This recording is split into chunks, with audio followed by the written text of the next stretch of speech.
The sun beat down on the Karameikos, a relentless fist of heat that squeezed the breath from your lungs and pulled moisture from your skin faster than you could drink.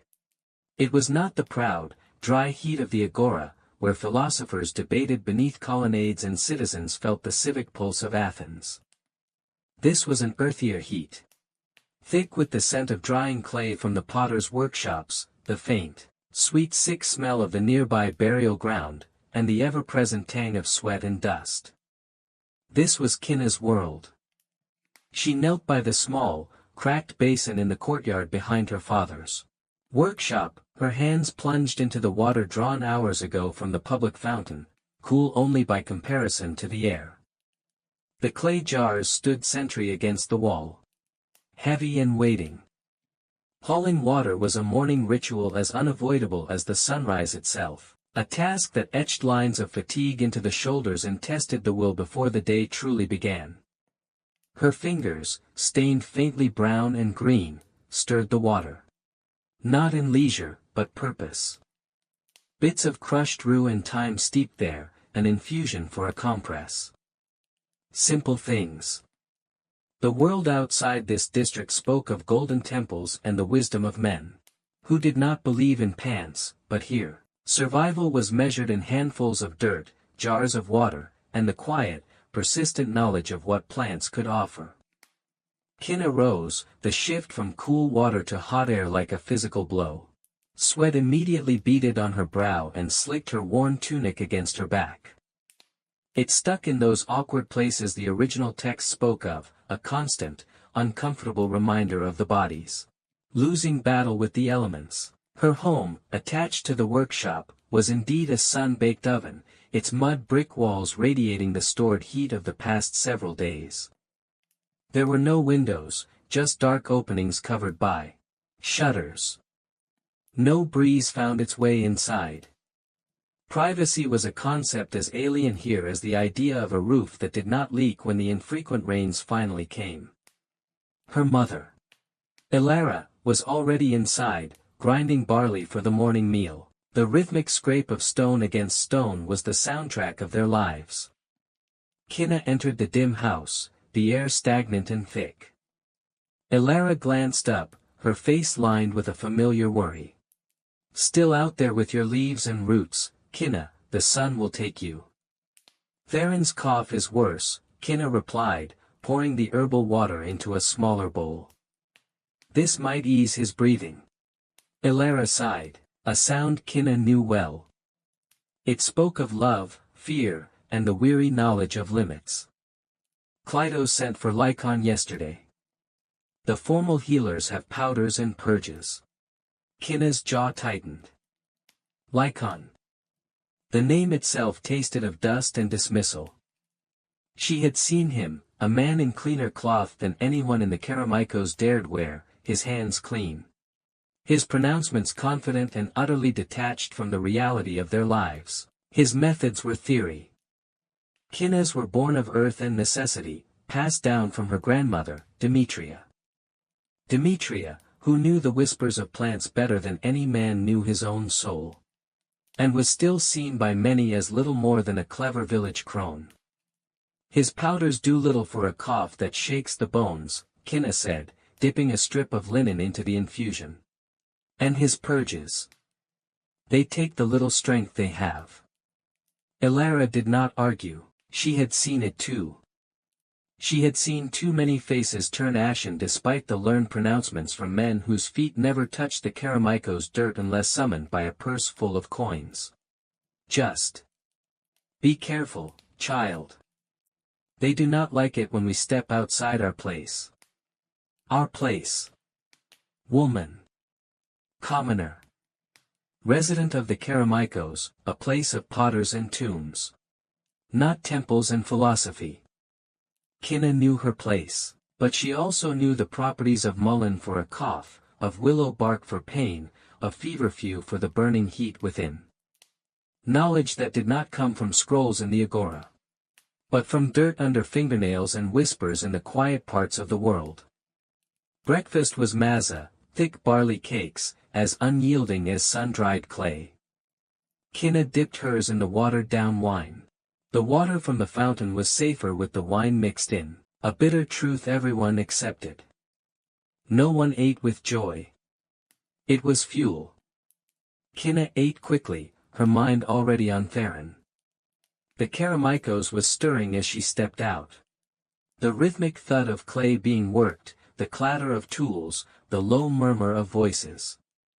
The smell of dust and heat was now joined by the faint, sharp smell of wood smoke from the kilns. Men, including her father Kleitos, were already at work. Women were beginning their daily tasks, fetching water if not already done, sweeping dust that immediately settled back down, preparing for the endless labor of spinning and weaving. Kinna walked towards Theron's house. It was small, like hers, made of mud bricks. A few goats huddled in a shady patch nearby. The air felt heavier here, thicker with unspoken fear. She could hear the cough even before she reached the door, a deep, rattling sound that tore at Kinna's gut. This was not just a summer cough. This was something else. Something that whispered of the burial ground nearby, not in the quiet dignity of rest, but in the cold fear of contagion. The door was open, offering little respite from the heat. Inside, the air was close and smelled of sickness. Theron lay on a mat. His small face flushed, eyes half closed. His breathing was shallow and ragged. His mother sat beside him, fanning him weakly with a piece of woven straw, her face a mask of exhaustion and terror. "Kinna," she whispered, her voice hoarse. "He is worse. Lycon. He came, gave us a potion. It made him restless. Then he left. Said it was the humors." Kinna nodded, though a wave of cold anger washed over her. The humors. It was always the humors with them. Too much black bile, too much phlegm, a system that explained everything and healed so little. She knelt beside Theron, reaching out a hand to touch his forehead. Hot. Burning. The little boy, usually full of boundless energy, was still, only his chest moving with that terrible sound.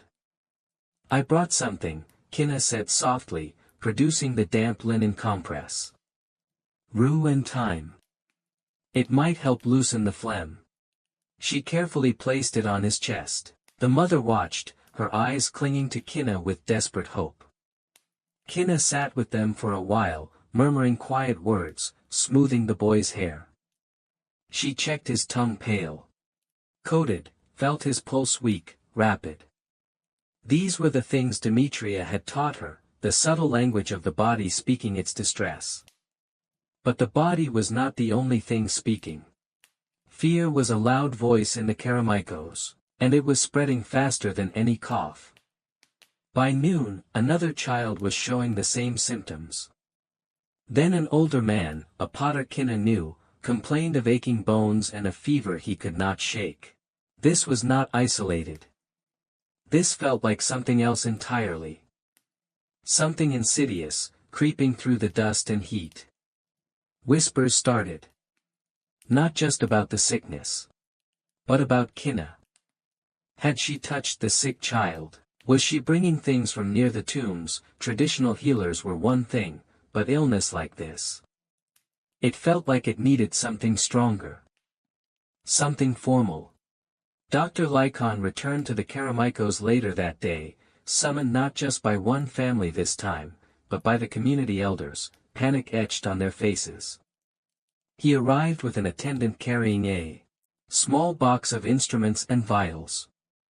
He moved through the small homes with an air of authority, examining the sick, pronouncements sharp and quick. The humors, unbalanced. Bleeding might be needed. Stronger purges. Kinna saw him near Theron's house, surrounded by anxious neighbors. She approached, compelled by something she could not name, defiance, perhaps, or simply the need to be heard. "Dr. Lycon," she said, her voice quiet but firm. He turned. His eyes, sharp and dismissive, sweeping over her worn tunic. Her earth-stained hands. Recognition flickered, then scorn. "Ah, the girl with the garden weeds," he said, loud enough for those nearby to hear. A few people shifted uncomfortably. "Still dabbling in peasant remedies, this is serious illness, child. It requires proper knowledge, not grandmother's tales." "Your potion made Theron worse," Kinna stated, ignoring his tone. "His breathing is labored. His fever is high. I have used rue for the cough, time for the chest." Lycon cut her off with a sharp wave of his hand. "Humors, it is the humors, your little herbs are useless against such imbalance. You are a distraction. Worse, you could be spreading the disease with your unsanitary methods." He gestured vaguely at her hands. "Go back to your father's clay. Leave the healing to those who understand it."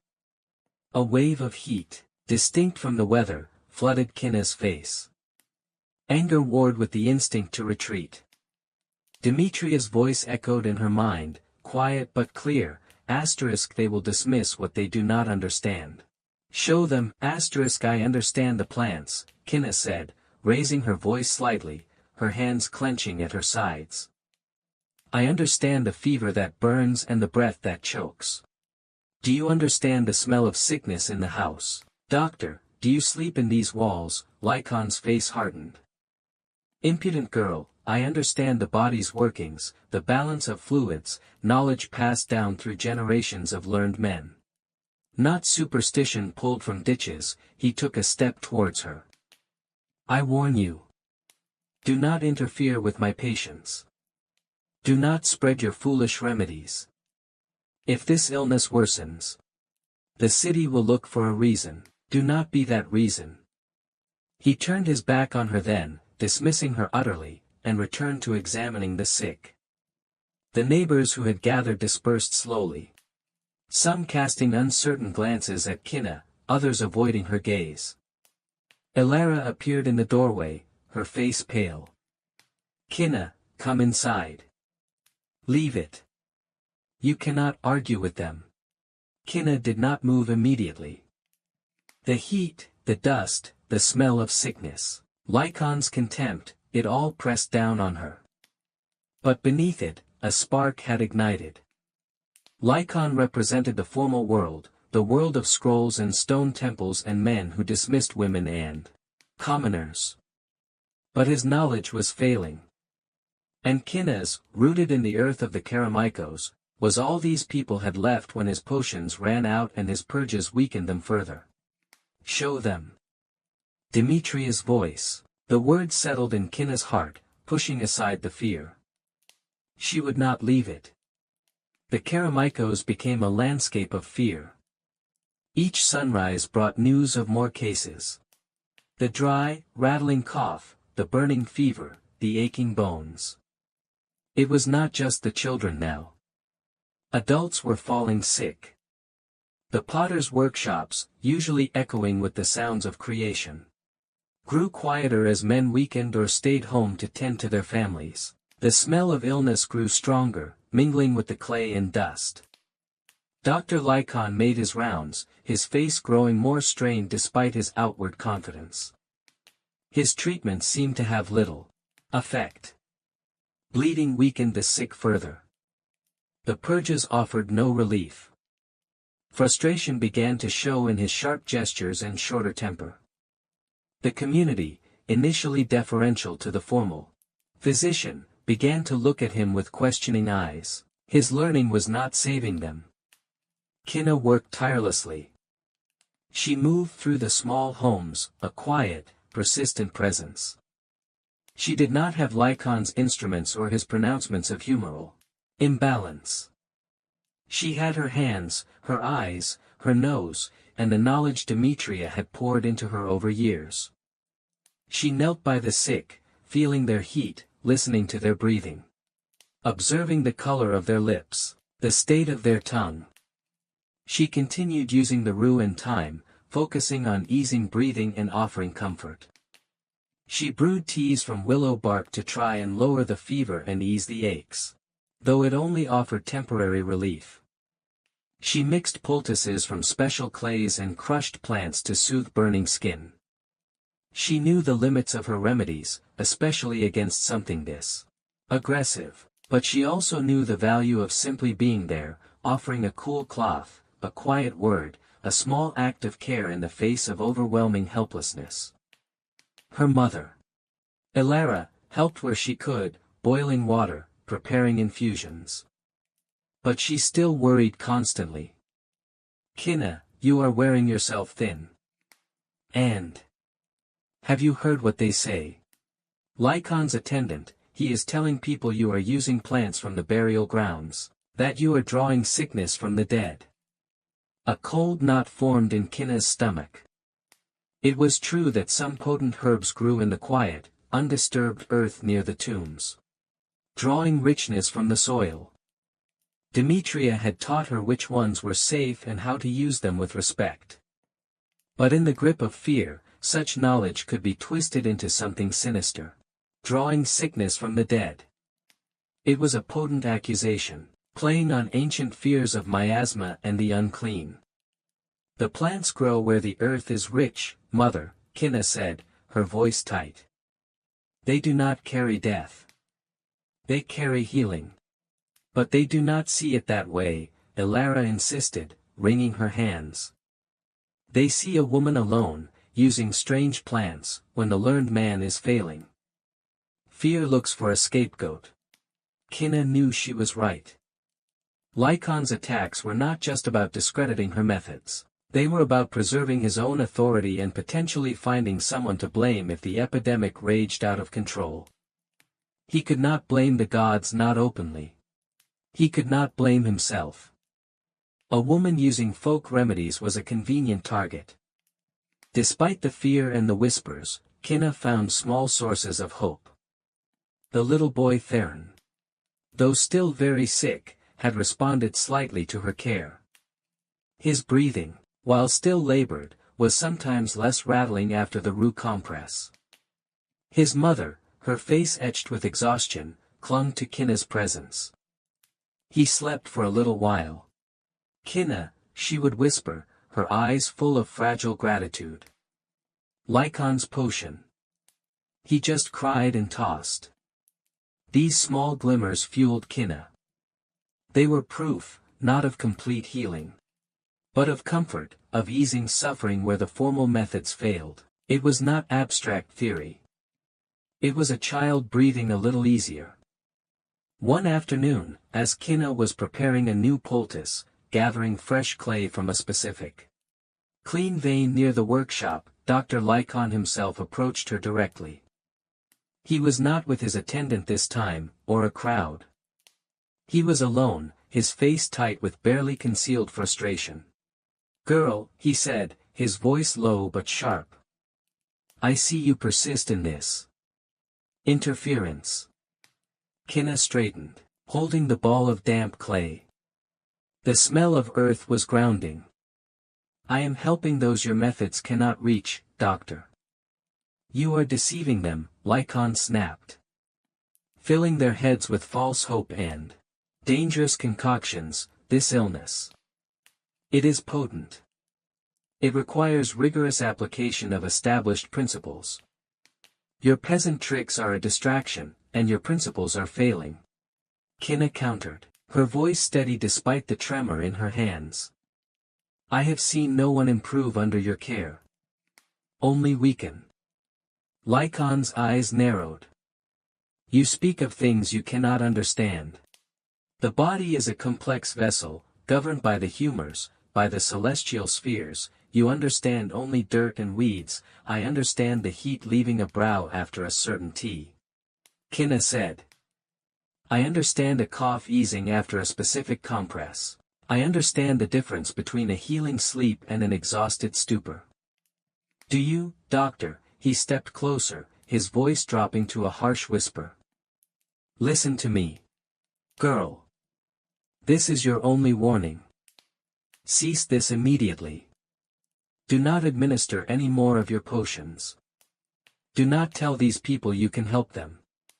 If one more dies under your watch, Or if the city hears that I, a respected physician, am being undermined by a woman with dirt under her fingernails. There will be consequences you cannot imagine. His gaze swept over her, full of cold contempt. Go home. Spin your wool. Leave healing to men. He turned and walked away, his back rigid. Kinna watched him go. Her heart pounding. It was not just a dismissal anymore. It was a direct threat. He was not just protecting his methods. He was protecting his status, his authority. The entire edifice of the male-dominated, formal medical world he represented. And Kinna, with her handful of herbs and her quiet successes, was a crack in that foundation. Elara emerged from the workshop, having clearly overheard. Her face was ashen. Kinna. He meant it. You must stop. It is too dangerous. Kinna looked from her mother's fearful face to the low roofs of the Karamiko's homes, silent save for the occasional cough or moan. She thought of Theron's struggle for breath. She thought of Demetria, who had faced her own battles for respect, never backing down from helping where she could. They are dying, mother, Kinna said, her voice barely audible. He can't help them. Who will, if I stop? The root lay wrapped in Kinna's cloth, its presence a heavy secret. Lycon had been back to Theron's house earlier, his face grim. He had given Theron another potion, something viscous and foul-smelling, and left quickly, offering no words of comfort to the boy's weeping mother. His visits felt less like healing attempts and more like official acknowledgments of impending death. Kinna sat by Theron's side, her small cloth compress now cool and dry. The child was barely conscious, his breath's shallow gasps. His mother's eyes, red-rimmed and hollow, pleaded with Kinna.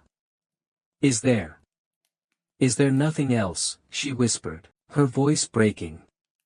Kinna's heart ached. She looked at Theron's frail form, the life draining from his small body. Lycon's methods had failed. Standard remedies had failed. Only the root remained. Demetria's last resort. She remembered her grandmother's hands, gnarled and wise, showing her the plant. This one, Kinna, is for the fire within that threatens to consume. It can quench the fever, but it is harsh, like pouring cold water on a roaring kiln. It can crack the clay if the heat is too great. Kinna hesitated. The fire within Theron was immense, a raging kiln. Would the root quench it or shatter? The fragile vessel of his body, Lycon's threat echoed in her mind. Poisoning, but looking at Theron, at his mother's desperate face, Kinna knew she could not let him simply burn away. The risk of doing nothing was a certainty of loss. The risk of trying was a chance. There is something else, Kinna said softly, unwrapping the root. It did not look like much, just a piece of dried plant matter. My grandmother. She knew of a root for deep fevers. But it is strong. It can cause discomfort. Theron's mother leaned forward, her eyes fixed on the root. Discomfort. Kinna, he is dying of comfort, give it to him, please. Kinna nodded. She carefully took a small amount of the root, grinding it into a fine powder with a smooth stone on a clean surface. She mixed a tiny pinch of the powder with a few drops of water and a bit of honey. Demetria always said to mix the strongest remedies with something sweet to make them easier on the body, and perhaps the spirit. The mixture was bitter, earthy. Just a little, Kinna murmured, lifting Theron's head gently. She held the small ceramic cup to his lips, coaxing him to swallow. He choked slightly, his body protesting the bitter taste, but swallowed. Kinna stroked his forehead, murmuring encouragements she did not fully believe herself. They waited. The small room was silent save for Theron's ragged breathing and the frantic beating of Kinna's own heart. Minutes stretched into an eternity. Then, Theron twitched. His eyes, previously glazed, fluttered open, focusing weakly on Kinna's face. He coughed, a deeper, wetter sound than before, but it seemed to clear something in his chest. Then, astonishingly, his brows seemed slightly less burning to Kinna's touch. A gasp escaped his mother's lips. Kinna. It was not a miracle. He was still desperately sick. Still weak. But the consuming fire seemed to have banked, just a fraction. It was the smallest flicker of hope in a world of shadows. Word spread, as everything did in the Karameikos, like dust on the wind. Theron was still alive. Kinna had given him something, and he was breathing easier. This news reached Dr. Lycon, not in the quiet form of Nikos's nervous whispers this time, but as a direct challenge to his authority. He was furious. Not just at Kinna's continued practice, but at the audacity of her achieving any result, however small, where he had failed. His reputation, already strained by his inability to quell the illness, was now openly questioned by the success of a woman using peasant tricks. Lycon decided he had to act decisively. He could not let this defiance stand. He could not let Kinna become a symbol of his failure. He would make an example of her. He went directly to the archons who oversaw the health and order of the city, painting a picture of a dangerous, ignorant woman in the Karameikos using unproven, potentially poisonous remedies, actively hindering the efforts of learned physicians and putting the community at greater risk. He played on their fear of contagion, their inherent distrust of those outside the formal structures, and their ingrained prejudice against women holding any form of public authority or skilled practice. The archons, already nervous about the spreading illness and the potential for unrest, listened. Lycon was a man of standing, a representative of the established order. Kinna was a woman from the Karameikos, known only locally, her knowledge dismissed as folk superstition. The choice was easy for them. An order was issued. Kinna was to cease her practice. Immediately. Her materials were to be confiscated and destroyed, and she was to be brought before the archons to answer for her actions, a formal accusation, a potential trial that could lead to severe punishment, even exile or worse. Especially if more deaths occurred. Lycon himself, accompanied by a few city guards and his attendant Nikos looking more nervous than ever, went to deliver the order. He arrived in the Karameikos not in a quiet, authoritative manner this time, but with a public display of force, marching towards Kinna's home near the workshop. It was midday. Many residents were outside, seeking any relief from the heat. The potters working in the shade of awnings. They stopped, watching the arrival of the guards with apprehension. This was not a good sign. Lycon approached Kinna, who was sitting outside her home, preparing a simple balm for aching limbs. Her hands, perpetually stained with earth, did not tremble as he stopped before her. Kinna, daughter of Kleidos, Lycon announced, his voice ringing with official authority, ensuring everyone within earshot could hear. The city guards stood stiffly behind him. By order of the archons of Athens, you are commanded to cease your dangerous and unsanctioned practices. Immediately. Kinna looked up at him, her face grim but resolute. Elara appeared in the doorway, her hand clapped over her mouth, eyes wide with terror. Kleidos emerged from the workshop, wiping his hands on his apron. His face confused and worried. Your remedies are unproven, Lycon continued, his voice rising. You interfere with the work of proper physicians. You mislead these desperate people. And there are accusations that your concoctions may be doing more harm than good, even causing death. He let the word hang in the air, a heavy stone. A murmur went through the gathered crowd. Death. Poisoning. Fear, always present, now sharpened into a dangerous edge. Some looked at Kinna with renewed suspicion. Others, particularly those whose families Kinna had tried to help, shifted uncomfortably, torn between loyalty and fear of official reprisal. My remedies offer relief where yours offer none, Kinna said, her voice steady. Theron is breathing easier because of what I gave him. Your potions did nothing but make him suffer. Theron is still gravely ill, Lycon retorted, dismissing her point. Any temporary respite is illusionary, your grandmother's folklore is worthless against true disease. He stepped closer, gesturing to the herbs and tools Kinna had laid out. Confiscate these, he ordered the guards. This woman is forbidden to practice. She is to come with us, to answer for her interference and her potentially harmful actions. The guards moved forward. Elara cried out, stepping forward instinctively before Klydos gently held her back.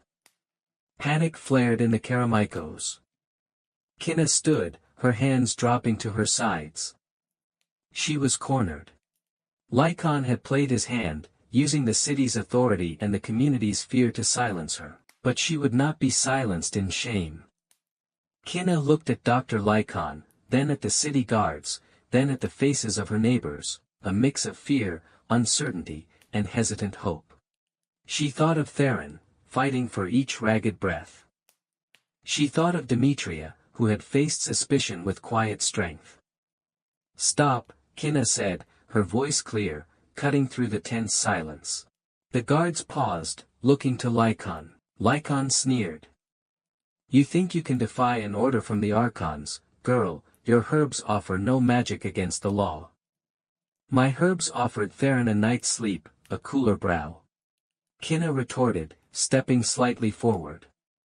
Something your potions failed to do. She turned to the assembled residents of the Karamikos. Dr. Lycon speaks of learned knowledge. Of humors and texts. But he walks in our dust, breathes our air, sees our suffering, and offers only theories that fail. She gestured to the sick homes around them, the visible signs of the epidemic. How many have improved under his care? How many fewer coughs have you heard, how many fevers have broken? She paused, letting the silence answer. My grandmother taught me the earth. She taught me what the plants whisper if you listen. She taught me care. Lycon's face was red with fury. This is madness, you admit to practicing without authority, you speak of whispers and magic, confirming you deal in dangerous superstition. He addressed the guards again. Take her tools. One of the guards stepped towards Kinna, his hand reaching for her arm. Theron is still alive, Kinna cried out, her voice rising. He is weak. Yes, but the burning has lessened, ask his mother, ask Klydos. She looked at Klydos, who stood frozen, caught between fear and pride. Father, tell them. Klydos hesitated for a fraction of a second, looking at Lycon and the guards, then at his daughter. His worn hands clenching. Then he found his voice, gruff but steady. She helped the boy. He was very bad. Lycon's potion. It did nothing. Kinna's. He slept a little. It was not a ringing endorsement, but it was enough. A ripple went through the crowd. Klydos, a respected potter, acknowledging Kinna's effect. Lycon spun on Klydos. You are a potter, what do you know of medicine? Your son is still dying, she has delayed the inevitable. Perhaps made it worse, he breathes. Theron's mother, who had rushed out, cried, her voice raw with emotion. He breathes better than he has in days. Dr. Lycon, you saw him yesterday. You said there was no hope. Lycon faltered for a moment, the raw truth of their words hitting home. He regained his composure quickly, his arrogance returning.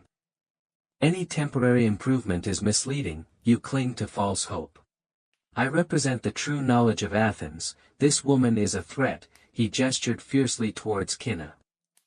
Confiscate everything, bring her before the Archons now. The guards moved more decisively this time. Kinna knew she could not physically resist, but she could still speak. If you take me, doctor, Kinna said, her voice steady, meeting his gaze. Who will sit with the sick when your potions fail, who will brew the tea that eases the pain? Who will offer comfort when you turn away? She looked around the Karamikos again. You may have your scrolls and your theories, Dr. Lycon.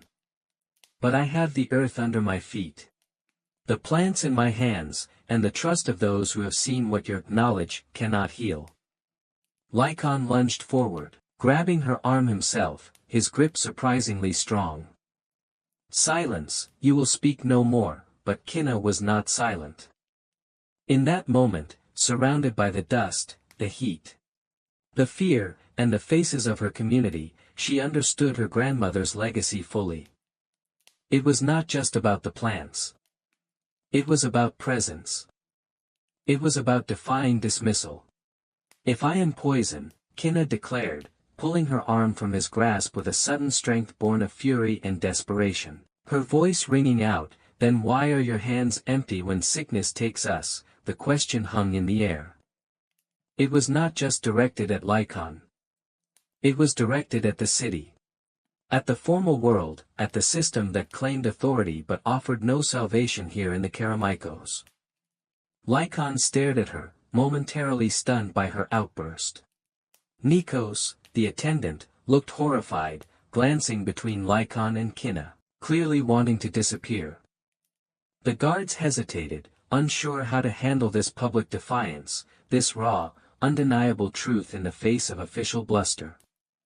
Then, from the crowd, a voice spoke.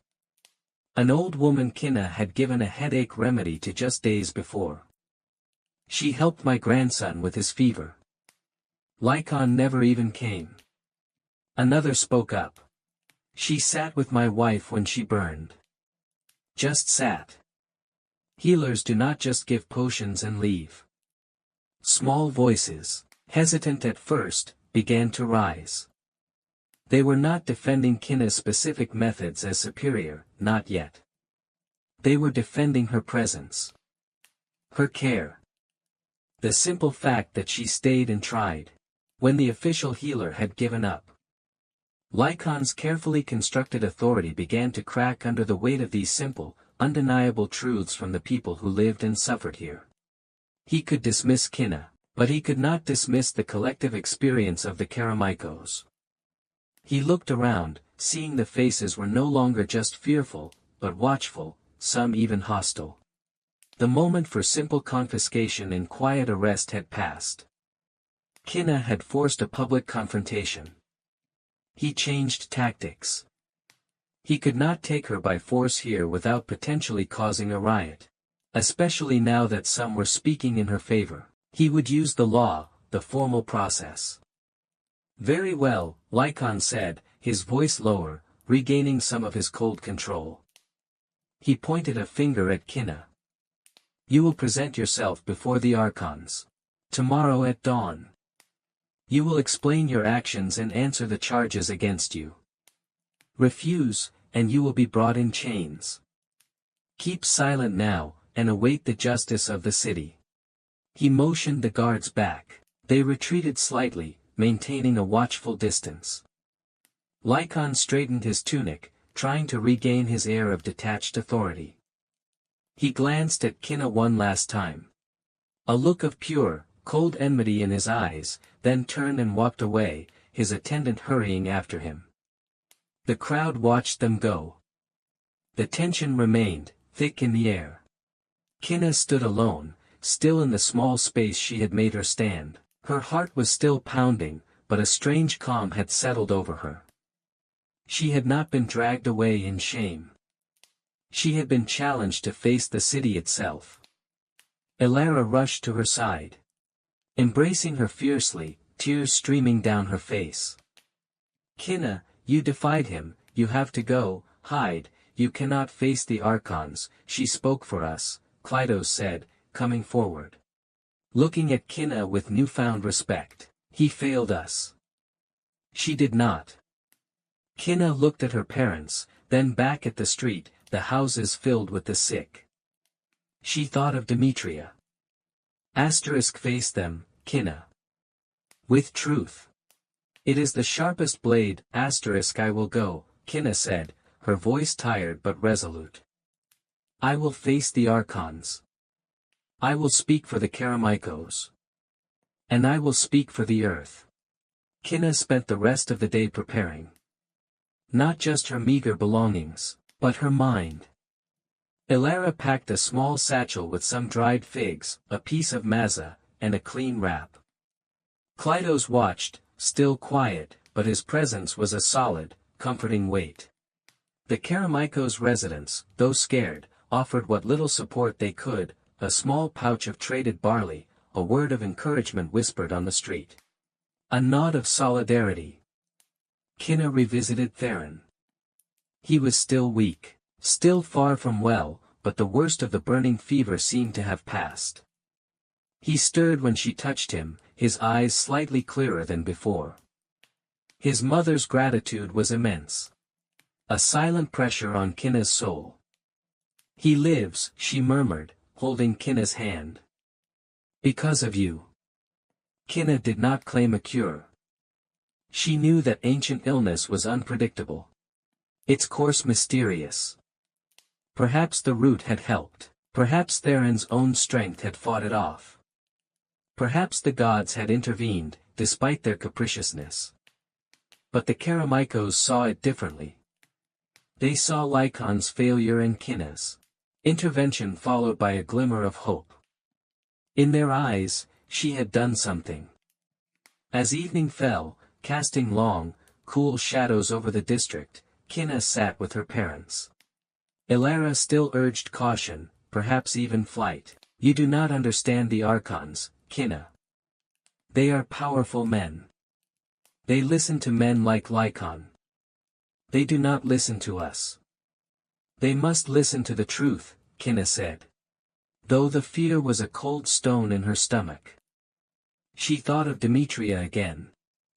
Asterisk they will try to make you small, Kinna. Shrink their world, not yourself, asterisk she needed to remember Demetria. She needed to carry her strength and her knowledge into that formal space. She needed to remember the lessons learned not from scrolls, but from walks in the fields, hands in the dirt, listening to the old woman who saw life differently. Asterisk flashback, asterisk Kinna was perhaps 10, her knees scraped from climbing, her hands holding a cluster of bright yellow flowers. Grandmother, what is this one, Demetria? Her face a roadmap of wrinkles and wisdom, knelt beside her. This is feverfew, Kinna.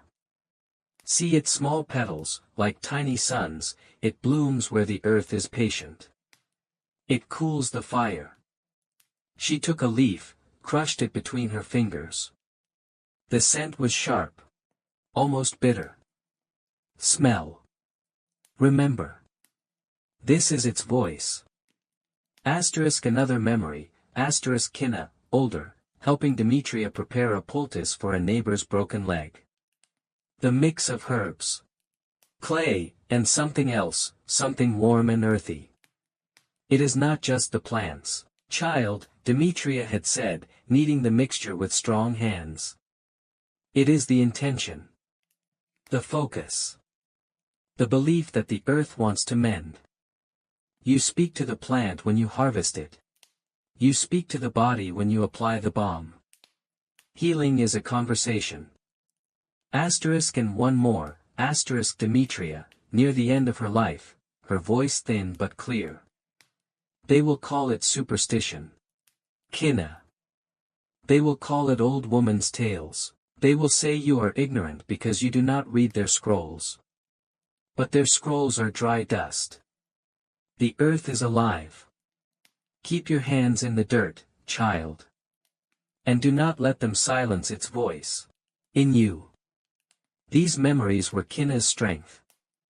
They were her scrolls, her formal education. She would not quote Hippocrates or Galen names she barely knew, only vaguely associated with Lycon's world. She would speak of plants, of observed changes, of human suffering, and the simple, undeniable power of care. As dawn approached, painting the sky in hues of rose and gray over the Acropolis visible in the distance. Kinna walked towards the city center. The Karamikos was waking, the fires in the kilns being stoked. Some residents were already out, watching her go, silent and watchful. Kleidos and Alara walked with her as far as the district boundary, their faces etched with worry. "Be careful, Kinna," Alara pleaded, holding her daughter's hand tightly. "Speak true," Kleidos added, his voice gruff. Kinna nodded, embracing them both. "I will return," she promised, though she did not know if she could keep it. She walked alone then, out of the dusty Karamikos and onto the wider, cleaner streets leading towards the heart of Athens. The agora was beginning to stir. Citizens were starting their day, moving towards the assembly, the markets, the temples. Kinna, in her simple tunic, her hands still bearing the faint marks of earth and plant, felt utterly out of place. She reached the building where the archons met.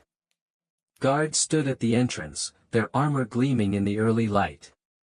Nikos, Lycon's attendant, was there, looking even more nervous than yesterday. Lykon himself stood nearby, speaking in low, confident tones to another man, likely an archon or an official. He saw Kinna approach, and a look of cold satisfaction crossed his face. She had come. Now he would crush her. Nikos met Kinna's eyes for a brief moment. There was something there, pity, perhaps, or just deep unease. He quickly looked away. A guard directed Kinna to a waiting area. She sat on a stone bench, feeling small and vulnerable. The air here was different, less dusty, smelling faintly of incense and stone. Men, dressed in fine tunics and cloaks, moved with an air of importance. No women were present, save for a few slaves hovering in the background. This was their world. A world of men, of power, of formal rules and written words. Lykon entered the meeting room. The doors closing behind him.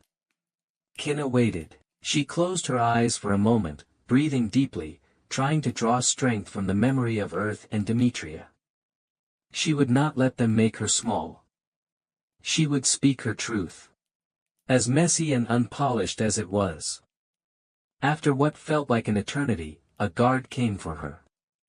"The archons will see you." She walked into a large, open-air room, similar to a smaller assembly space. With stone benches arranged in a semicircle, several men, dressed in fine clothing, sat on the benches, their faces stern and unreadable. Lykon stood before them, looking poised and confident. "Kinna, daughter of Kleidos." One of the archons, an older man with a gray beard, said, his voice resonant. "You are accused of practicing medicine without sanction, of interfering with the work of appointed physicians, and potentially endangering the lives of citizens in the Karamikos with your remedies." Lykon spoke first, presenting his case.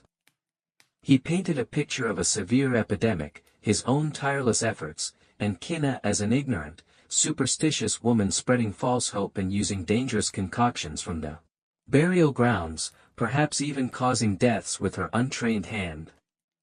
He spoke of the integrity of formal medicine, the importance of humoral theory and sanctioned knowledge, and the need to protect the city from such reckless interference. He did not raise his voice, his tone was measured, authoritative, convincing.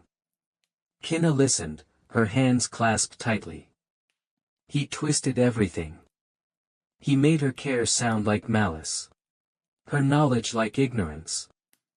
"Do you have anything to say?" the archon asked Kinna when Lykon finished.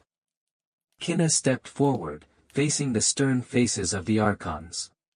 Her voice trembled slightly at first, but gained strength as she spoke. She did not use Lycon's learned terms. She spoke of the Karamikos. "I have something to say," Kinna said, her voice finding its steady rhythm. She did not look at Lykon, but addressed the archons directly. "I speak not from scrolls or theories, but from the dust of the Karamikos. From houses where the air smells of sickness, and mothers watched their children burn. She spoke of the illness, not as a humoral imbalance, but as a physical reality, the cough that rattled, the fever that consumed, the weakness that stole strength. She spoke of the fear in the community, the desperation that grew with each passing day. Dr. Lycon came, she said, her gaze level. He saw the sick. He gave potions. He spoke of humors. But the sick did not improve. They worsened. Their breathing did not ease. Their fevers did not break. She spoke of Theron, not just as a patient, but as a living, breathing boy. Theron, son of Cleidos. He was near death. Dr. Lycon himself said there was no hope. His mother wept. She paused, letting the image settle. I gave him a remedy my grandmother taught me. A small amount of a root, mixed with honey. It was strong. It was a risk. She saw Lycon shift. Ready to interject, but the Archon gestured for him to remain silent. Kinna continued. Theron is still weak. He is not cured. The sickness is still in the Karameikos. But his fever has lessened. His breathing is easier. He slept last night. He is alive. She met the Archon's gazes. Dr. Lycon says my remedies are dangerous. Perhaps some are, in the wrong hands. But his remedies offered nothing but continued suffering. Which is more dangerous, a chance of help, or a certainty of despair? She spoke of her grandmother, Demetria. She was no physician with formal training. But she knew the plants. She knew the earth. She knew how to listen to the body, and how to listen to the voice of the herbs. She taught me not just remedies, but care. To sit with the sick. To offer comfort. To see them not as a collection of humors, but as a person fighting for life. She addressed Lycon's accusation. About the burial ground. The plants I use grow where the earth is fertile, not from death, but from the richness that life leaves behind. They draw strength from the soil. Is the rich earth near the tombs different from the rich earth in the fields? The plants do not choose where to grow based on fear. Dr. Lycon says I interfered with his work, Kinna continued, her voice filled with quiet passion. His work was finished when he said there was no hope. My work began when I refused to accept that answer. I did not seek to steal his authority. I sought to offer what he could not. She looked at the Archons, men who governed the city but likely knew little of the daily struggle in districts like the Karameikos. You sit here and speak of laws and authority, she said, her voice rising slightly. But in the Karameikos, life and death are decided not by decrees, but by the strength of the body. The caprice of the gods, and by hands that are willing to try, even when the learned turn away. Dr. Lycon says my knowledge is superstition because I am a woman and I did not learn from your schools. Kinna concluded, her gaze sweeping across their faces. But if knowledge comes from the earth, from observation, from generations of trial and care, is it less true because it is passed from grandmother to granddaughter, rather than from master to male student? She held out her hands, stained with earth. These hands know the clay, yes. They shape vessels that hold water and grain. They also know the leaves, the roots, the bombs that hold life and ease pain.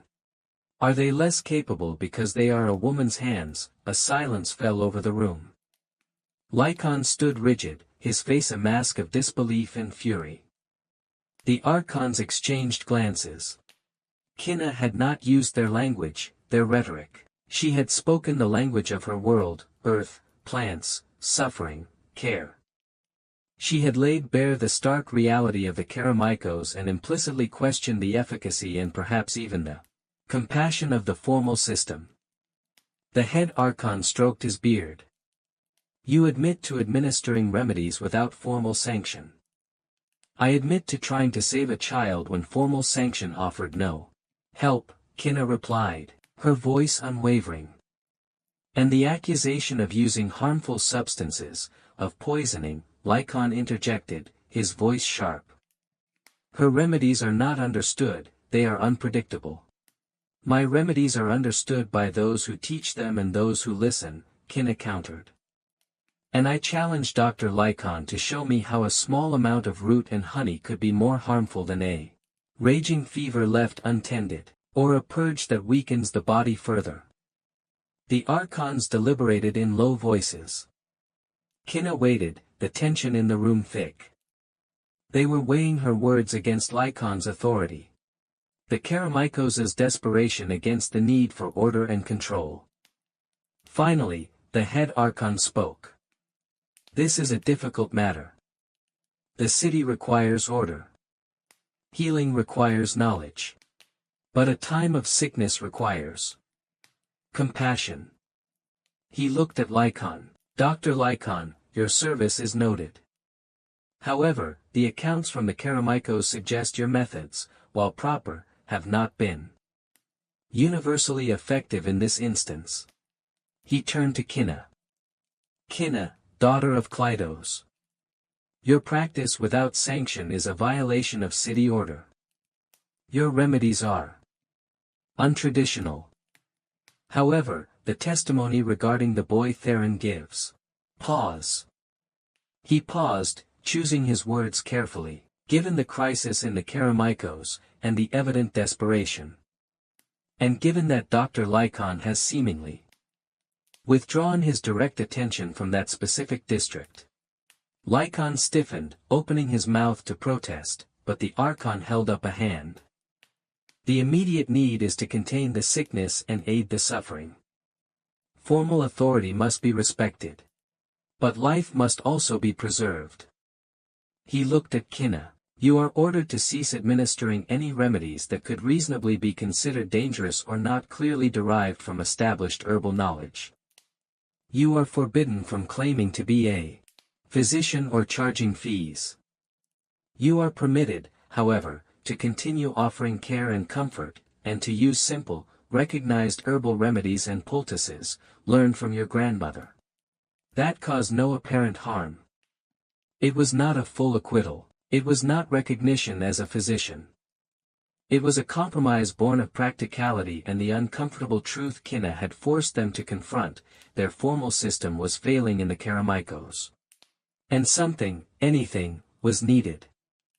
They could not outright legitimize her, a woman with folk knowledge, but they also could not ignore the testimony or the ongoing crisis. They were allowing her to operate, but under strict, limiting conditions, keeping her firmly outside the realm of formal medicine and ready to blame her if things worsened. And if she uses the root, Lycon demanded. Unable to contain himself. The archon's gaze was cool. That will be observed, Dr. Lycon. As will the condition of the sick in the Karameikos under both your continued, if distant, supervision, and her efforts. Any evidence of deliberate harm will be dealt with severely. Kinna understood. They were placing her on a razor's edge. She had permission to help, but not to truly heal in the ways she knew might be necessary for the worst cases. The most potent remedies, the ones like the root, were implicitly forbidden unless she dared to risk everything. They had not fully silenced her, but they had tried to hobble her. You may go. The archon said. Return to the Karameikos. Abide by the order. Kinna bowed her head, a mix of relief and frustration churning inside her. She had spoken, and they had listened, partially. She had not been condemned outright. But the fight was far from over. Lycon stared at her as she turned to leave, his eyes burning with resentment. He had intended to crush her, and instead, she had forced the archons into a concession. She had exposed the limits of his authority and his knowledge in front of the city's leaders. He would not forget this. Kinna walked out of the archon's building, back into the morning light. Nikos, the attendant, was waiting outside. He did not say anything. Just gave her a quick, fearful nod. Kinna did not stop. She needed to get back to the Karameikos. The walk back felt different. Lighter, perhaps, because she was not going to prison. Heavier, too, with the weight of the Archon's conditional permission and Lycon's simmering hostility. She could help, but only within narrow, city-sanctioned limits. The most powerful tools in Demetria's legacy, the ones for the most desperate cases, were still too risky to use openly. As she entered the Karameikos, the familiar smells of dust and clay greeted her. Kleidos and Alara rushed towards her, their faces etched with anxiety. When they saw she was unharmed, they embraced her fiercely. "You came back," Alara wept, clinging to her. "We were so afraid." "What happened?" Kleidos asked, his voice tight. Kinna explained the Archon's decision. The restrictions, the conditional permission. Lycon's anger. Her parents listened, their expressions shifting from relief to disappointment, then to cautious hope. "So, you can still help?" Alara asked. "I can," Kinna said. "With most things. Comfort. Simple fevers. Coughs. But the deep sickness. For that, they want me to use only recognized remedies. Things Lycon himself uses. Things that are not working." Kleidos frowned. "That does not make sense. They see his ways fail. But forbid yours, they value their rules and their system more than our lives, Father," Kinna said, the bitterness sharp in her voice. "Unless we can prove something undeniable." The illness in the Karameikos had not paused for Kinna's summons to the city center. More had fallen sick. The death count, while not yet catastrophic, was rising. The fear was palpable. Kinna returned to her work, moving among the sick. She applied compresses. Brewed teas, cleaned sores, offered cool water. She used the simple, sanctioned remedies the Archons had permitted. And she saw, with heartbreaking clarity, that while these remedies offered comfort and perhaps helped with milder symptoms, they were powerless against the core of this devastating illness. Theron, despite the small improvement after Kinna's risky treatment, was still desperately ill. He hovered between life and death, his breathing still shallow, his strength minimal. Kinna sat with him whenever she could, her heart aching. She wanted to give him more of the root. To see if its power could push back the sickness entirely. But the thought of Lycon, of the Archons, of being blamed if Theron worsened or died. The threat was real. Lycon did not return to the Karameikos himself after Kinna's hearing. But his attendant Nikos appeared periodically. Nikos was jumpier than ever, watching Kinna from a distance, observing who she visited, likely reporting back to Lycon. He was a silent reminder of the watchful eye from the formal city. Days passed, blurring into a cycle of heat, sickness, and weary care. The Karameikos felt like an island, isolated by fear and neglect from the rest of Athens. While philosophical debates continued. In the agora and citizens attended the theater, here, the only drama was the fight for each breath. Kinna saw the toll on the community. Families were exhausted.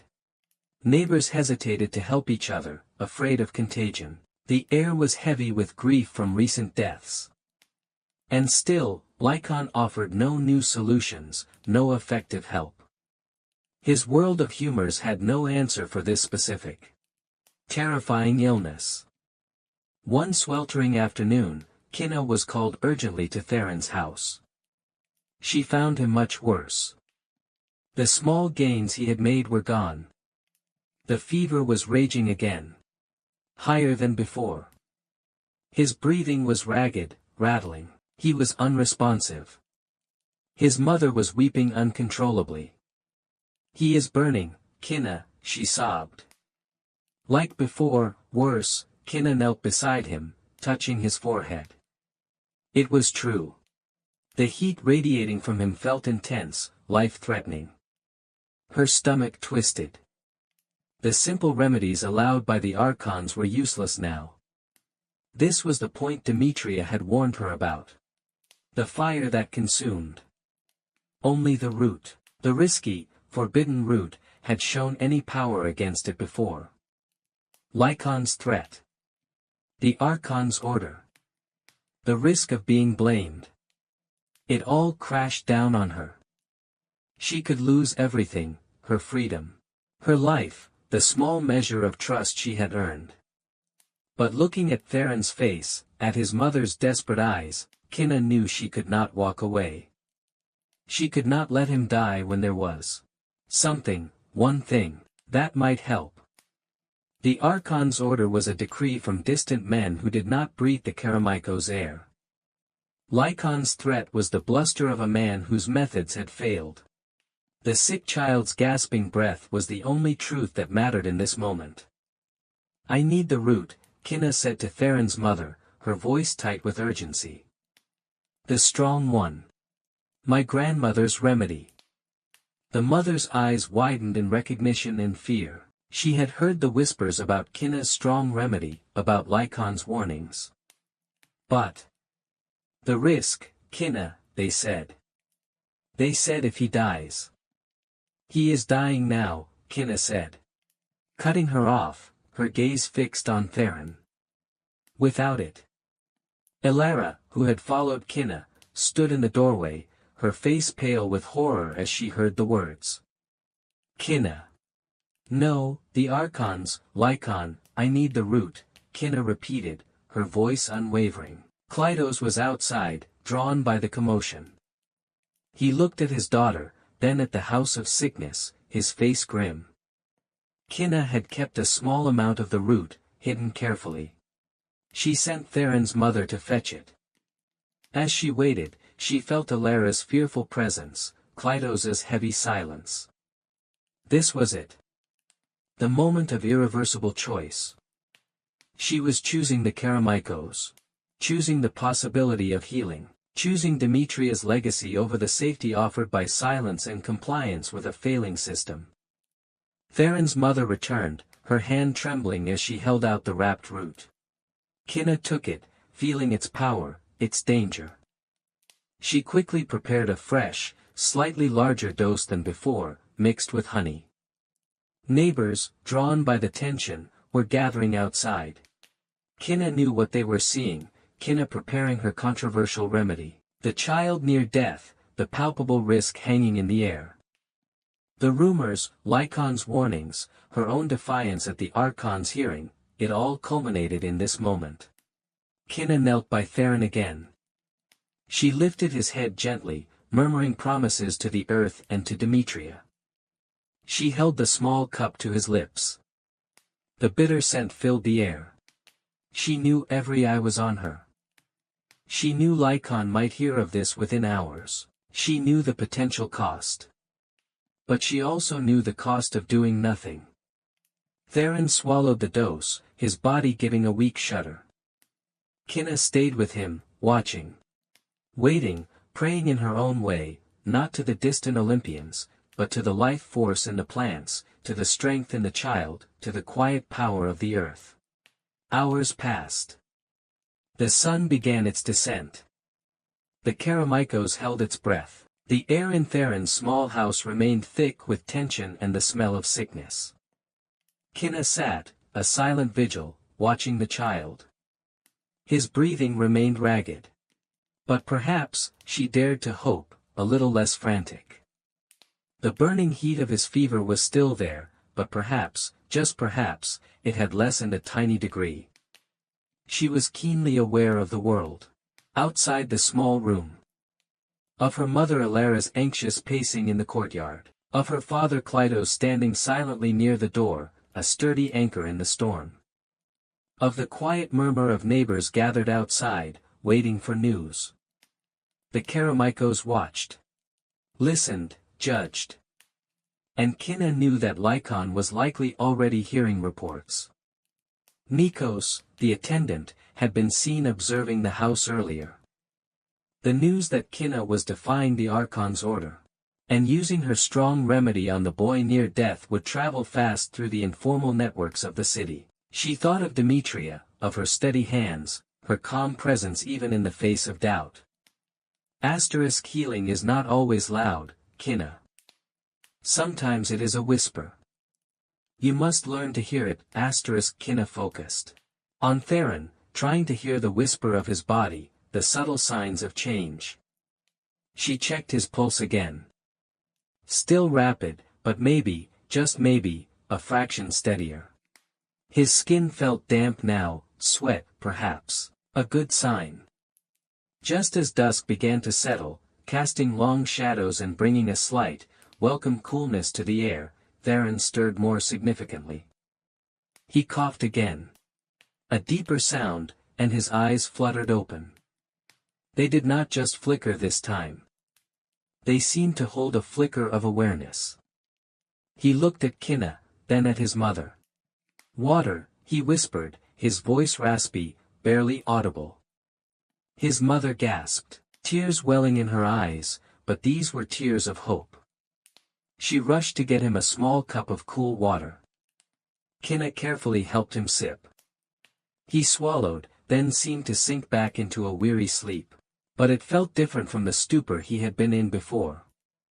It felt more like rest. A ripple of murmuring went through the crowd outside when the news emerged. Theron had woken. Had asked for water. It was not a cure, not yet. The sickness was still a predator lurking in the Karameikos. But for Theron, it was a turning point.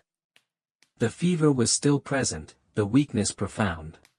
But the immediate, consuming fire seemed to have receded. The Karameikos had witnessed it. Lycon's potions had failed. Kinna's forbidden root, used when all hope was lost, had coincided with Theron clinging to life. Correlation was not causation, not in the eyes of learned men like Lycon, but in the eyes of people desperate for a sign, it was enough. The following day, Theron was still very weak, but clearly on the slow path to recovery. The fever was lower, his breathing less labored. Kinna continued to care for him, using gentle herbs for strength and ease. His survival became a powerful testament. A living argument against Lycon's claims and the Archon's restrictions. Other families, whose children or loved ones were sick, began to seek Kinna out more openly. They came to her house, whispering their symptoms, their fears. Kinna helped them. Using the simpler, permitted remedies where appropriate, always mindful of the watchful eyes. But for those in the deepest throes of the fever, those approaching the point Theron had reached, the question hung heavy in the air. Would Kinna risk the root again? She did. Quietly, cautiously, she used the root remedy on 2 more children who were burning with the same intense fever. In both cases, after a period of intense discomfort and uncertainty, the fever seemed to break, and they began the slow, arduous process of recovery. 3 children. 3 lives pulled back from the brink after Lycon's methods had failed. This was undeniable, observable evidence. It was still anecdotal, not proof for Lycon's world of theories, but proof for the Karameikos. Theron, the first, was now able to sit up for short periods. His laugh thin but present. The other 2 children were following a similar path. Word of Theron's recovery, and then the others, inevitably reached Dr. Lycon. He was reportedly furious. He dismissed the recoveries as coincidences, as the natural course of the illness, or even accused Kinna's remedies of merely driving the sickness deeper into the body to emerge later. He redoubled his efforts to discredit her, claiming she was endangering everyone, that the Karameikos was playing with dark forces. He did not, however, return to the Karameikos himself. Perhaps he was too proud, too angry, or perhaps he sensed the shift in the district's mood. His attendant, Nikos, continued his observations, his nervousness seemingly replaced by a troubled thoughtfulness. The Karameikos was changing. Kinna was not just the quiet woman with herbs anymore. She was the one who had saved Theron. She was the one who had dared to defy the formal healer and the city's order, and whose defiance had seemingly brought life back from the edge. The fear had not vanished, but it was now mixed with gratitude and a burgeoning respect for Kinna and her grandmother's knowledge. One evening, Dr. Lycon appeared at the edge of preoccupied Karameikos. He did not enter the district proper, but stood where the dust met the slightly cleaner stone of the city streets. Nikos stood beside him. Kinna, sitting outside her workshop, saw him. She stood and walked towards him, Kleidos and Ilara watching from their doorway. Lycon's face was tight with controlled rage. He did not shout this time. His voice was low, venomous. You flaunt their order, girl. You use that dangerous route. You think you have won, this changes nothing. You are still unsanctioned. You are still a woman dabbling in things you do not understand. Theron understands, Kinna replied calmly. And the other children? They understand breathing. They understand the fever breaking. Coincidence, Lycon spat, though the word lacked conviction. The illness has its own course, you happen to give them your poison at the moment they might have recovered anyway, perhaps. Kinna conceded, her gaze unwavering. But your sanctioned methods offered no such moments of recovery. Only suffering. And the families. They saw. They felt. They know who offered them hope when the learned man abandoned them. Lycon winced, the word abandoned clearly striking a nerve. He had, in essence, done that. Your small successes will not save you, Lycon pressed on, trying to regain control. The Archons will hear of this defiance. They will not tolerate it. They will see that you cannot be controlled. Perhaps, Kinna said again, her voice quiet but firm. Or perhaps they will see that their system is failing in the Karameikos. Perhaps they will see that knowledge can come from more places than their scrolls. Perhaps they will see that a woman can listen to the earth and save lives. Lycon stared at her. His face a mask of fury and frustration. He wanted to lash out, to threaten, but Kinna's calm confidence, backed by the undeniable fact of Theron's survival and the shift in the community behind her, seemed to disarm him. He could not simply grab her and drag her away as he might have before. The Karameikos was watching.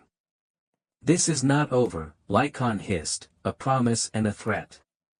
No, Kinna agreed. Meeting his gaze. It is not. Lycon turned sharply and walked away, back towards the city, his attendant Nikos trailing behind him. Nikos glanced back at Kinna for a moment. A flicker of something complex in his eyes before he disappeared. Kinna stood alone at the edge of the Karameikos, watching him go. She had defied the Archons. She had used the forbidden route. She had saved lives. She had made an enemy of a powerful man. She had not overthrown the formal medical system. She had not been granted a place among the learned physicians. The Karameikos was still vulnerable to sickness. Still overlooked by the grandeur of Athens. But she had proven something, to herself, to her community, and perhaps, unwillingly, even to Lycon and the Archons. Her knowledge, born of the earth and passed down through women, had power. Her voice, once quiet, had been heard, not just in the Archons' hall, but in the hearts of the people she served. The fight for acceptance, for the recognition of her methods. For a place for women like her in the broader world of healing, that fight was indeed not over. But she had taken the first, crucial step. She had refused to be silenced. She had refused to be made small. She turned and walked back into the Karameikos. The smell of clay was comforting. Familiar. The sounds of the district felt less fearful now, more resilient. She still had work to do. The sickness lingered. But now, the people knew they had someone who would fight for them. Not with theories, but with hands in the earth, listening to the quiet whispers of life. Archon Daemon stood in silence for a long moment, weighing the conflicting forces, the rigid order of the city versus the messy, undeniable reality of the Karameikos. The authority of sanctioned physicians versus the desperate evidence of lives saved by unsanctioned means. The word of a prominent physician versus the hesitant testimony of his own attendant and the quiet desperation of the common people. He looked at the sick child, still lying weakly, caught in the balance. He looked at Kinna, standing firm, her hands still bearing the marks of earth and plant, but her gaze meeting his with quiet strength. He looked at Lycon, his face a mask of fury, his authority visibly shaken. He looked at Nikos, pale and trembling but standing his ground. And he looked at the assembled residents of the Karameikos, their eyes fixed on him, waiting. This is not a matter for immediate, summary judgment, Archon Daemon finally pronounced, his voice firm, asserting his authority over Lycon's bluster. The previous order stands. Kinna, daughter of Kleidos, is not a sanctioned physician. She is forbidden from claiming that title or charging fees for her services.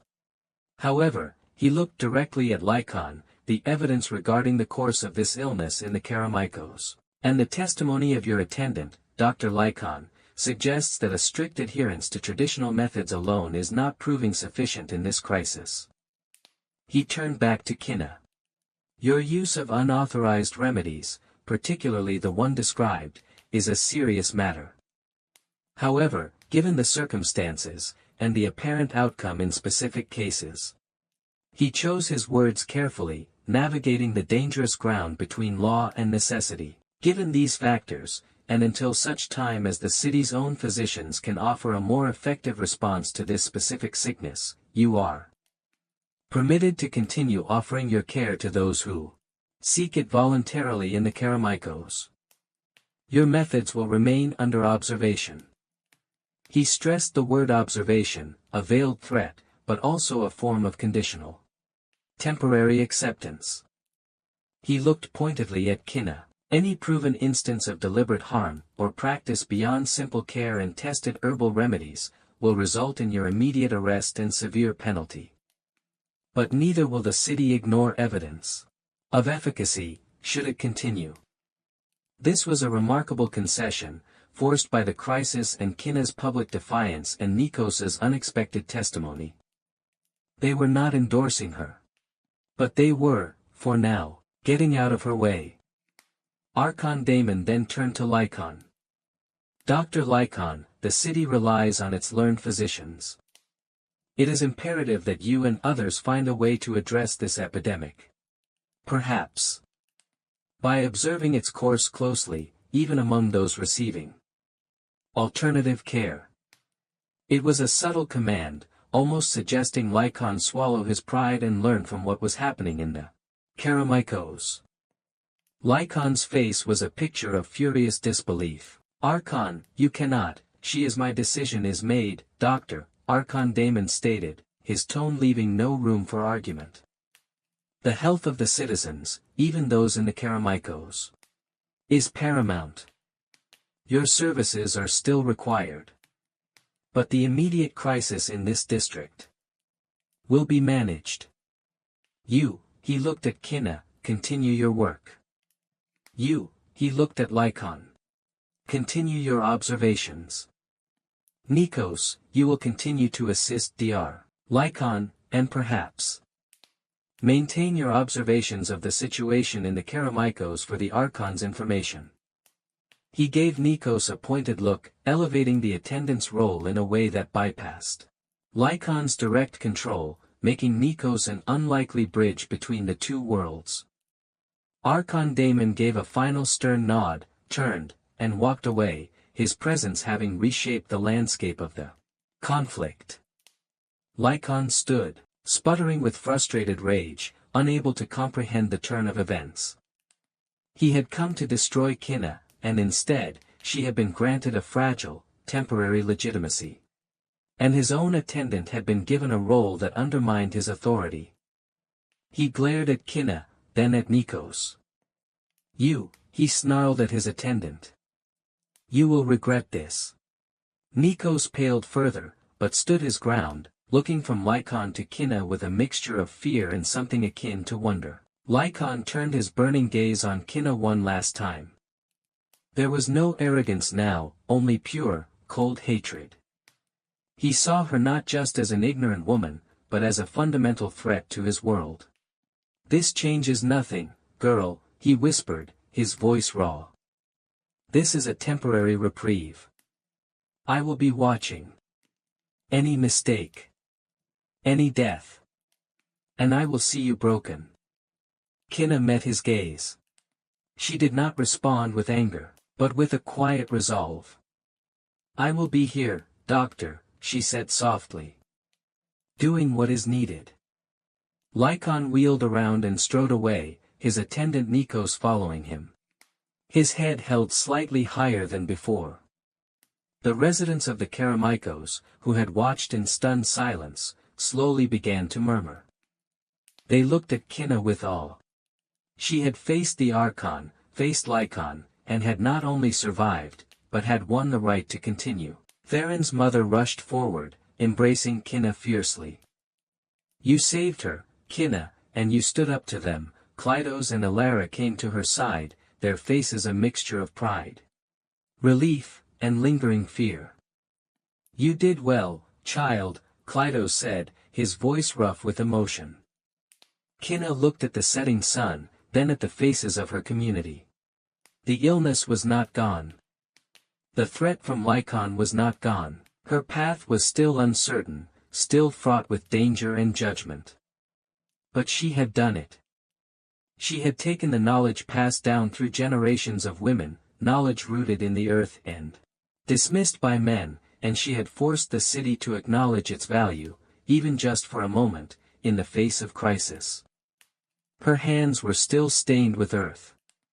Her tunic was still dusty. She was still a woman from the Karameikos, without formal training or authority. But she was no longer hidden. Her voice, the voice of the earth, had been heard in the halls of power. The immediate crisis in the Karameikos did not vanish overnight. Fevers still spiked, coughs still rattled, and families still grieved. But with Archon Daemon's reluctant concession, a fragile sense of order began to return.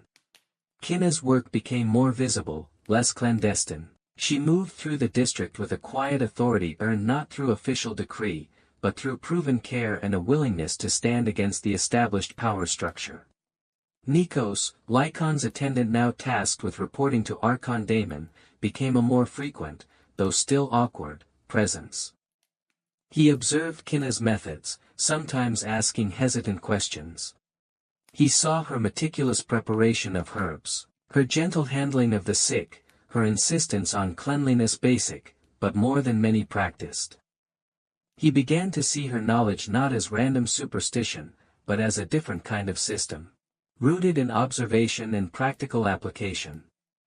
He even brought Kinna small amounts of supplies he felt she lacked, clean bandages, better quality linen, subtle acknowledgments of her essential role.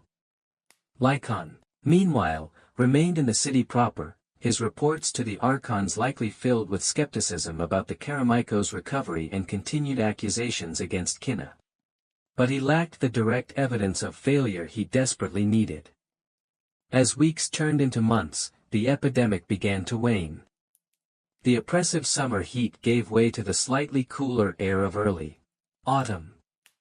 Whether it was the changing seasons, the slow build-up of immunity in the population, or the collective impact of Kinna's tireless efforts and her selective use of the powerful root, the number of new cases dwindled. The Karameikos began to breathe again. With the immediate threat receding, the question of Kinna's future arose. Archon Daemon's order had been conditional, tied to the crisis. Would her fragile permission dissolve with the illness? Would Lycon renew his efforts to silence her now that the desperate need for her alternative care was lessened? Lycon did try. He presented reports to the Archons emphasizing that the Karamikos' recovery was simply the natural course of the disease, nothing to do with Kinna's dangerous meddling. He argued that now, with the crisis over, her unauthorized practice posed an even greater threat to the integrity of Athenian medicine. He pushed for her immediate arrest. But Archon Damon hesitated. He had seen Nikos's reports, which, while cautious, did not portray Kinna as a reckless poisoner, but as a dedicated, albeit untraditional, healer whose patients, specifically Theron and the others treated with the root, had undeniably survived against the odds. He had also seen the Karamikos.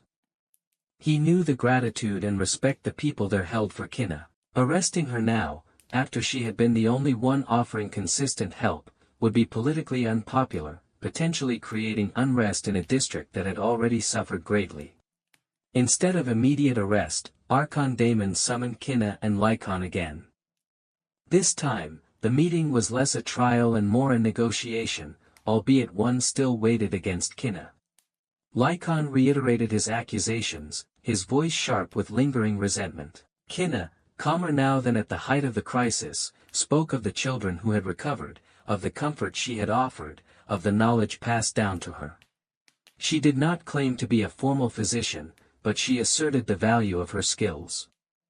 Archon Damon listened, observing them both.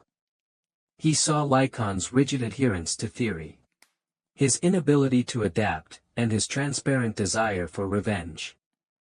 He saw Kinna's practical wisdom, her proven effectiveness in specific cases, and her deep connection to the community she served. The compromise Damon brokered reflected this understanding. Kinna was still forbidden from claiming the title of physician or charging fees. Her practice remained limited to the Karamikos. But she was granted a formal, albeit low-level, recognition. She would serve as a community healer for the Karamikos, operating under the distant oversight of the city's health officials effectively, still under the shadow of Lycon's world, but with a clearer status. Her use of powerful, unsanctioned remedies remained a gray area, not explicitly permitted, but the understanding was that in extreme cases, with community consent, it might be tolerated, provided there was no obvious harm. Nikos's role was formalized slightly, acting as a liaison and observer, a constant reminder that Kinna's work was still being watched. It was not a victory for Kinna in the eyes of formal Athenian society. She remained outside the prestigious circles of learned men. Women were still largely excluded from formal practice. Lycon retained his status and continued to view her with hostility. But it was a profound victory for Kinna and for the Karamikos. She had earned a recognized place for her knowledge, her hands, her voice, in the city that had tried to silence her. The earth-stained hands now held a fragile mandate. The Karamikos celebrated in their own quiet way. Kinna was one of them, and she had stood up to the city and won them the right to their own healer, one who understood their lives and their struggles. Kleidos and Elara beamed with pride. Theron, now fully recovered, though still bearing the scars of the illness, would often visit Kinna, a tangible reminder of what she had risked and achieved. Kinna continued her work. She treated minor ailments, helped with childbirth, a risky endeavor even for the skilled, offered comfort to the dying, and taught the community simple preventative measures Demetria had advocated.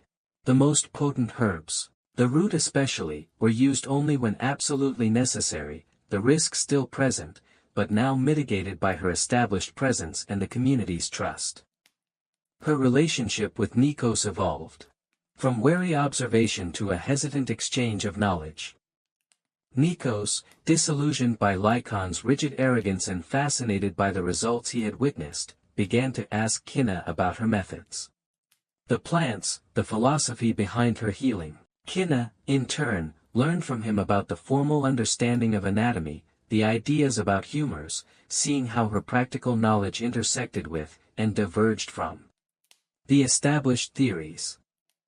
A quiet, informal bridge began to form between their two worlds, built on shared observation and a genuine desire to understand sickness. Lycon never truly accepted Kinna's role. He remained a distant, resentful presence, ever watchful for her failure. But his power over the Karameikos, and over Kinna, had been curtailed. He had tried to crush her with the weight of the city's authority. And she had bent the city's ear with the simple truth of saving lives. Kinna did not become famous in the grand manner of philosophers or generals. Her name was not etched in stone in the Agora. But in the Karameikos, in the district of potters and burial grounds, she was known. She was trusted. She was the healer who listened to the earth, who defied the city, and who proved that knowledge, resilience, and care could flourish even in the dust and heat. Even when hidden from the eyes of those who thought they held all the answers. Her story, the hidden reality of one woman's fight for her voice and her knowledge, became a quiet, enduring legend in the place she called home. The legacy of Demetria lived on, not in scrolls, but in Kinna's hands, in her knowledge of the plants, and in the lives saved in the Karameikos. It was a legacy rooted in the earth. Resilient as the clay her father shaped, and as vital as the water she hauled each morning. In a city that celebrated the abstract and the powerful, Kinna's story was a testament to the enduring power of the practical, the compassionate, and the stubbornly, profoundly human. The formal study began in the Karameikos. A small building, previously unused, was designated for the purpose. It was simple. Stark, a neutral ground between Kinna's world of earth and plants and Lycon's world of theory and prestige. A few beds were set up. Patients, those willing to participate and deemed suitable by Nikos and approved by Archon Daemon's representatives, were brought in, some from the Karameikos, others from poorer districts in the city where the summer sickness raged unchecked by formal methods. Nikos oversaw the study. His face taut with responsibility. He documented everything meticulously, observing Kinna's every action, every remedy. He had formal physicians assisting him, young men trained in humoral theory, who observed Kinna's methods with a mixture of skepticism and morbid curiosity. Kinna worked under intense scrutiny. Lycon himself was a frequent observer, standing apart, his arms crossed, his face a mask of contempt and watchful anticipation of failure. He rarely spoke, but his silent presence was a constant pressure, a palpable weight of opposition. Other physicians from the city came and went, curious to witness the Karameikos experiment. Kinna ignored them all as much as she could. She focused on the patients, on the language their bodies spoke.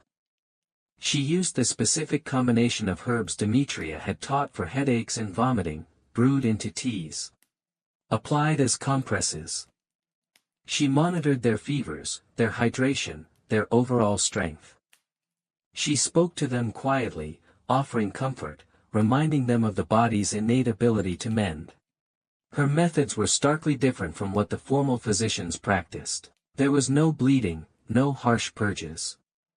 There was meticulous observation, targeted herbal support, and a focus on cleanliness and rest, simple principles Demetria had emphasized.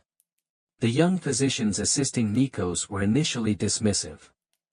They whispered among themselves about the lack of theoretical foundation, the reliance on seemingly arbitrary plant combinations.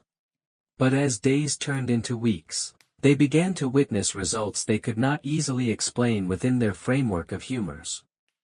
Patients under Kinna's care were not miraculously cured, but their suffering seemed lessened.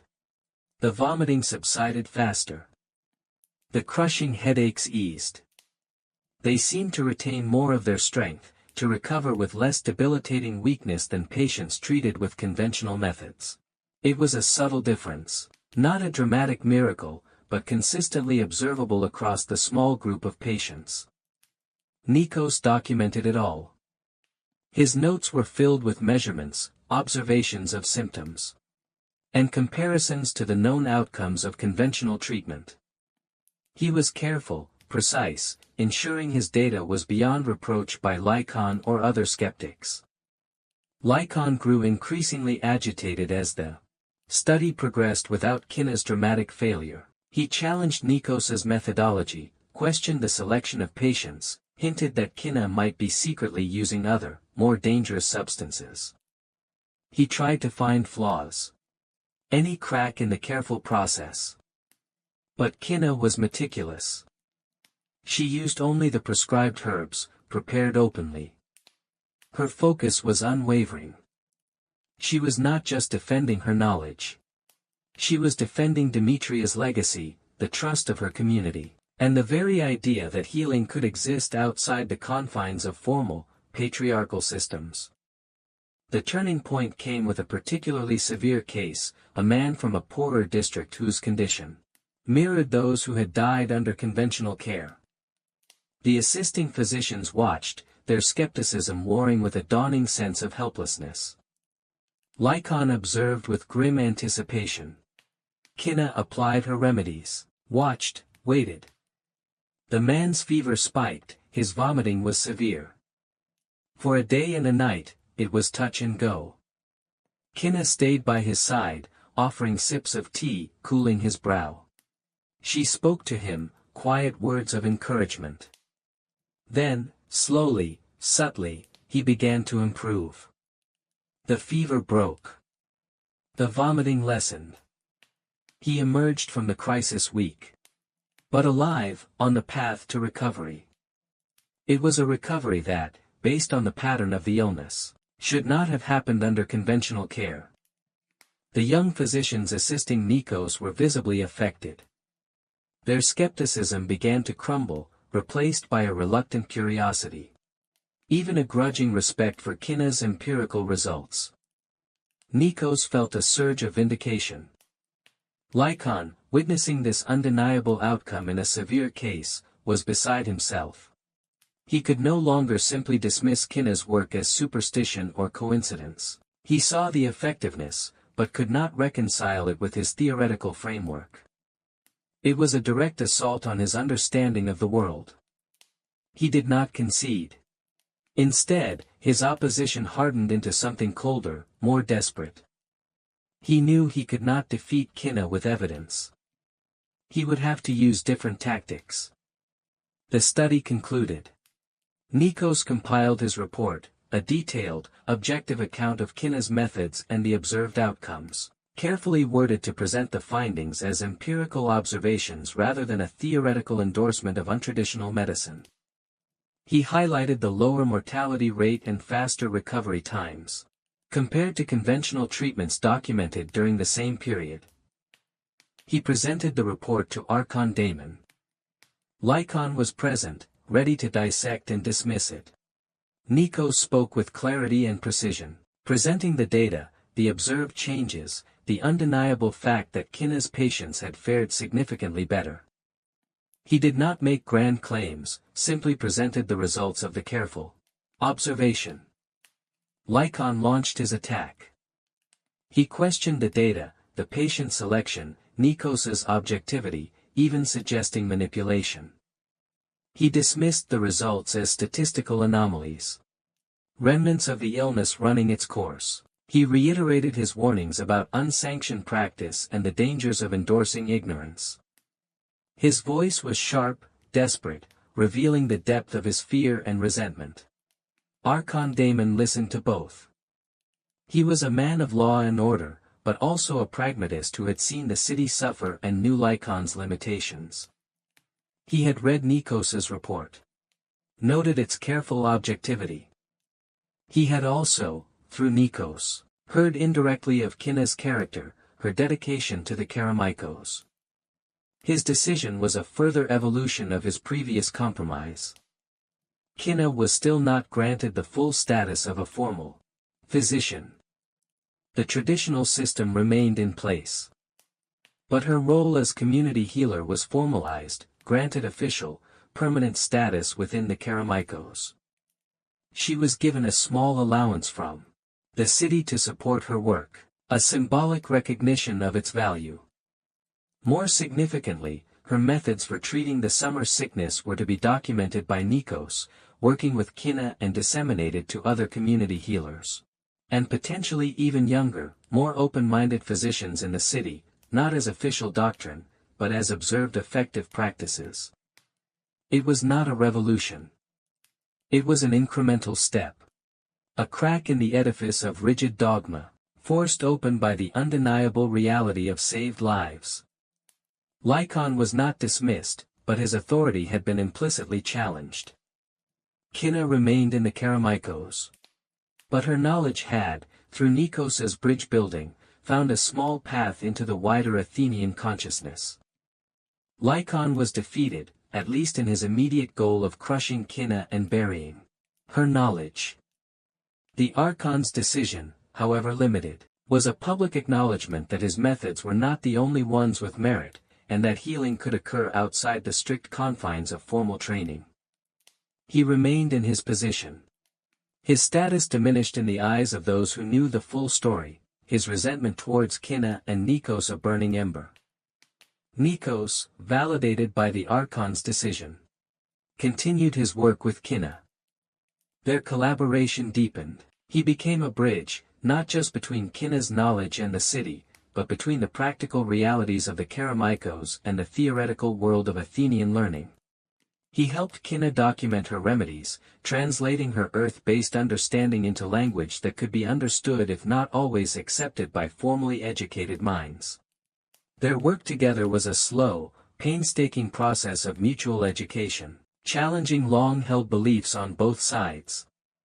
Kina, now officially a community healer with a city mandate, continued to serve the Kerameikos. The small allowance from the city was less about wealth, and more about dignity. It meant she could sometimes acquire needed supplies without relying solely on barter or gifts, giving her work a measure of independence. Her hands still dug in the earth, her knowledge still came from observation and the legacy of Demetria, but her position was more secure, her voice slightly louder. The relationship between Kina and the Kerameikos residents evolved further. They no longer just sought her out in desperation. They relied on her as an integral part of their community.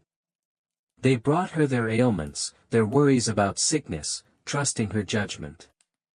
They spoke of her with pride to those outside the district. She was their champion, the one who had faced the city's authority and earned their right to a different kind of care. The most significant impact of the Archon's decision, however, was subtle and long-term.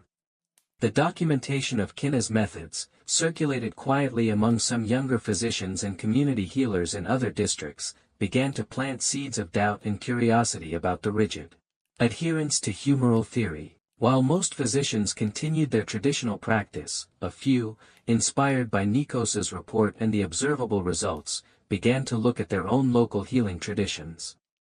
Their own neglected herbal knowledge, with renewed interest.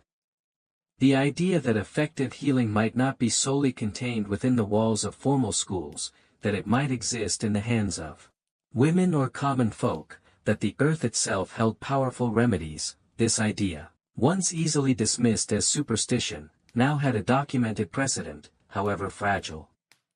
Kina never became rich or famous. She never left the Kerameikos permanently.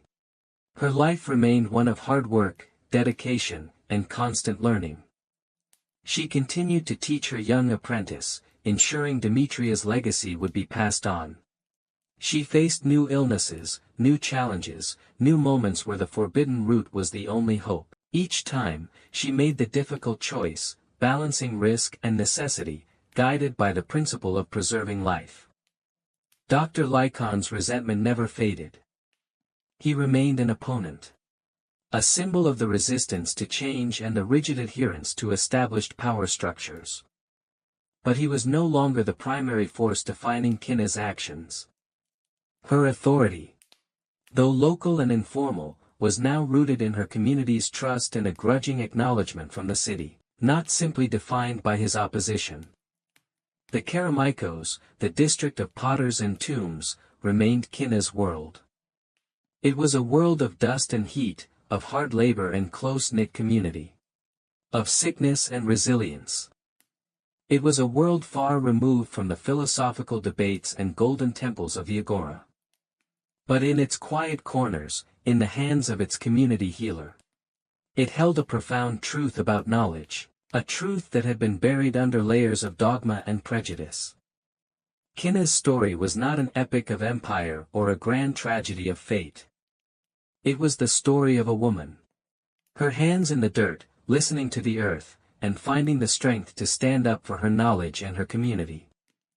It was a story of resilience in the face of hardship, of defying limitations, and of the quiet, persistent power of an overlooked voice. It was a testament to the idea that history's most important figures are not always found on pedestals or in scrolls, but sometimes, they are found in the dusty courtyards of places like the Karameikos, shaping both clay and lives, healing in the hidden corners of the world. Her legacy was not the grand monuments of Athens, but the health and trust of her community. The knowledge passed to her apprentice, and the small crack she had made in the rigid walls of established tradition. And in that, she had achieved a victory as meaningful, in its own way, as any won on a battlefield or debated in the assembly. The earth held its secrets, and Kinna, the healer of the Karameikos, had proven that listening was the first step to understanding them. The generations passed. And the city of Athens changed. Empires rose and fell, the golden temples weathered, democracy evolved, and the philosopher's words were written on new scrolls. The Karameikos remained, its kilns still fired, its clay still shaped by hands bearing ancient skills. The dust still rose in the heat, and life, in its fundamental cycles, continued. The specific details of Kinna's life faded into the mists of time, becoming part of the Karameikos' own oral history, a quiet legend passed down among the potters and healers.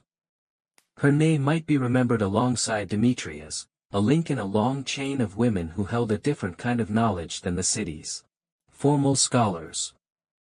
The parchments that Nikos had so diligently compiled likely vanished over the centuries, crumbling into dust like so many other ancient texts, unless perhaps a few fragments were preserved, waiting to be unearthed and puzzling future scholars. But the subtle influence of Kinna's struggle and Nikos's documentation lingered. The crack in the edifice of rigid medical dogma, once opened, did not completely close. The idea that empirical observation, patient outcomes, and even seemingly unscientific herbal knowledge held value had gained a foothold. While formal Greek and later Roman medicine remained largely dominated by humoral theory and patriarchal structures, the seeds of a more pragmatic, evidence-based approach had been sown. Physicians like Galen would build upon Greek foundations, incorporating more anatomical knowledge through observation often of animals or injured gladiators, pushing medicine closer to a systematic understanding of the body. While this was a complex historical trajectory involving many figures and factors, the willingness to integrate observation and results, even when they challenged existing theories, was a crucial development. Kinna's story, documented by Nikos, represented an early, hard-won instance of that willingness. Forced by crisis and defended by the undeniable reality of lives saved. The hidden realities of ancient life continued, of course. The average person in Athens or Rome still faced hardship, sickness, and limited rights compared to the privileged few. The struggle for daily survival remained a constant challenge. Women, slaves, and foreigners continued to be marginalized in formal power structures. But the story of Kinna provided a counter narrative, proof that even within those limitations, resilience, knowledge, and the fight for recognition could make a difference, at least within one's own community and potentially influencing the wider world in subtle ways. The Karameikos remained a symbol of this quiet resilience. It was a district that lived close to the fundamental realities of life and death, creativity and decay. Its people knew the value of the earth beneath their feet, the strength found in community, and the power of knowledge passed down through generations, often outside the view of official history. Kinna, the healer from the Karameikos, became an embodiment of that spirit, a figure who drew strength from her roots, faced down arrogance and prejudice, and left behind a legacy of healing that transcended the boundaries of her district and her time. Her connection to the earth.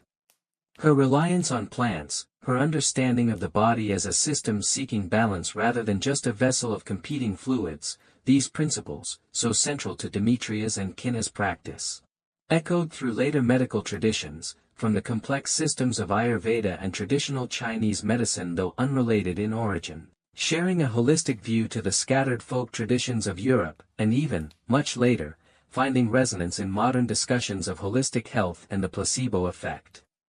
While Kinna's direct impact on these global traditions is impossible to trace definitively, her story serves as a powerful reminder that valuable knowledge, effective healing, and a deeper understanding of the human condition have always existed outside the mainstream, in the hands of people whose voices history often tried to silence.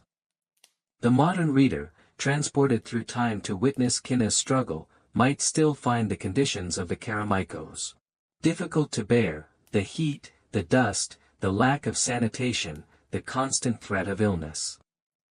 They might still be shocked by the rigidity of the social order, the power of men like Lycon, the limitations placed on women like Kinna, but they would also, hopefully, see something else: the fierce determination in Kinna's eyes, the quiet strength in her hands, the deep love for her community, and the profound value of the knowledge she carried. They would see that the hidden realities of ancient Greece were not just about hardship and suffering, but also about resilience, ingenuity, and the enduring human capacity for care and resistance. They would see that the history of Athens was not just the story of its famous men and grand achievements, but also the countless, often forgotten, stories of people like Kinna, living in the dust, facing down death, and fighting for their right to heal. And in recognizing that, they might gain a deeper appreciation for the fragile nature of progress. The long, difficult fight for equality and access to knowledge, and the importance of listening to all voices, even those buried in the dust of history. Kinna, the healer of the Karameikos, a woman with earth-stained hands, a voice that spoke for the plants, and a spirit that refused to be broken, remains a powerful symbol of these timeless truths. Her story, once a whisper in a dusty district, now resonates across the centuries. A testament to the enduring power of the overlooked. The rhythm of Kinna's life settled into a pattern dictated by the needs of the Karameikos. Morning still began with hauling water, the heat a constant adversary. But the physical labor was interspersed with the quiet work of a healer, mixing salves in the dim light of the house, grinding herbs by feel as much as sight, tending to the small plot of medicinal plants she cultivated behind the workshop. Nikos remained a constant, if subtle, presence. He visited weekly, sometimes under the guise of checking on the district for Archon Daemon, but primarily to consult with Kinna. He brought her parchment and ink luxuries in the Karameikos and encouraged her to record her remedies, her observations, the principles Demetria had taught her.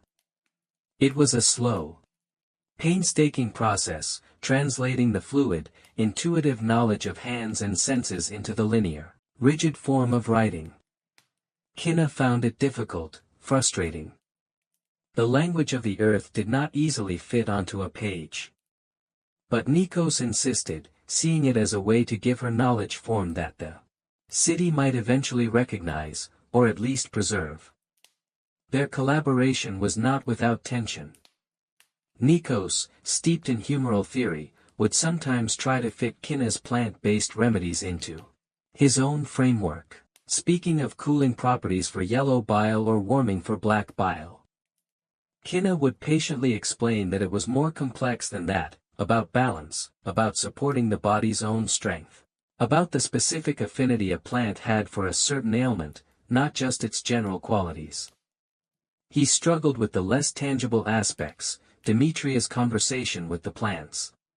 The role of intention, the understanding of sickness as sometimes a disruption in the body's natural rhythm rather than a simple imbalance of fluids. Yet, he learned. He witnessed Kinna's diagnostic skill. Her ability to predict the course of an illness with startling accuracy simply by observing seemingly minor signs. He saw how her remedies, while sometimes harsh, had a clear, observable effect when his own sanctioned methods did not. His respect for her grew, transforming from grudging acknowledgement to genuine admiration and a questioning of his own training. Their secret collaboration was a risk for Nikos. Lycon was still watching him, suspicious of his frequent visits to the Karameikos. Lycon saw Nikos's growing interest in Kinna's methods as a betrayal, a dangerous flirtation with superstition. The tension between Lycon and Nikos grew, a microcosm of the larger conflict between formal dogma and observed reality. Kinna continued to be called upon for the most severe cases. She had proven her efficacy. And despite the lingering fear of official reprisal, the Karameikos trusted her. She used the route sparingly, with reverence and trepidation, each successful application reinforcing her belief in Demetria's wisdom and deepening Lycon's frustration. The quiet network of people she had helped outside the Karameikos also grew, spreading her reputation through whispers and grateful exchanges, creating an informal counter-establishment of healing. One sweltering summer, similar to the one that had brought the great illness years ago, a new wave of sickness began to sweep through Athens. It was not the same devastating fever, but a different ailment, marked by terrible headaches, vomiting, and debilitating weakness. The city's physicians, including Lycon, struggled to treat it. Humoral theory offered explanations, but the standard remedies seemed ineffective. The Karameikos, perhaps less affected due to their previous exposure or Kinna's preventative measures, still saw cases. Kinna recognized some of the symptoms, recalling remedies Demetria had used for similar, though less severe, afflictions.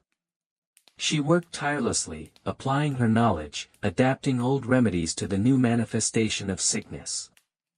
Nikos visited, his face strained. "They are calling it the summer sickness," he told Kinna. "Dr. Lycon tries purges and bleedings, but the sick only weaken further. The archons are concerned.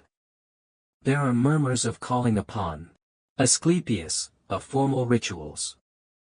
Kinna showed him the plants she was using, a specific combination for the headache, another for the stomach upset.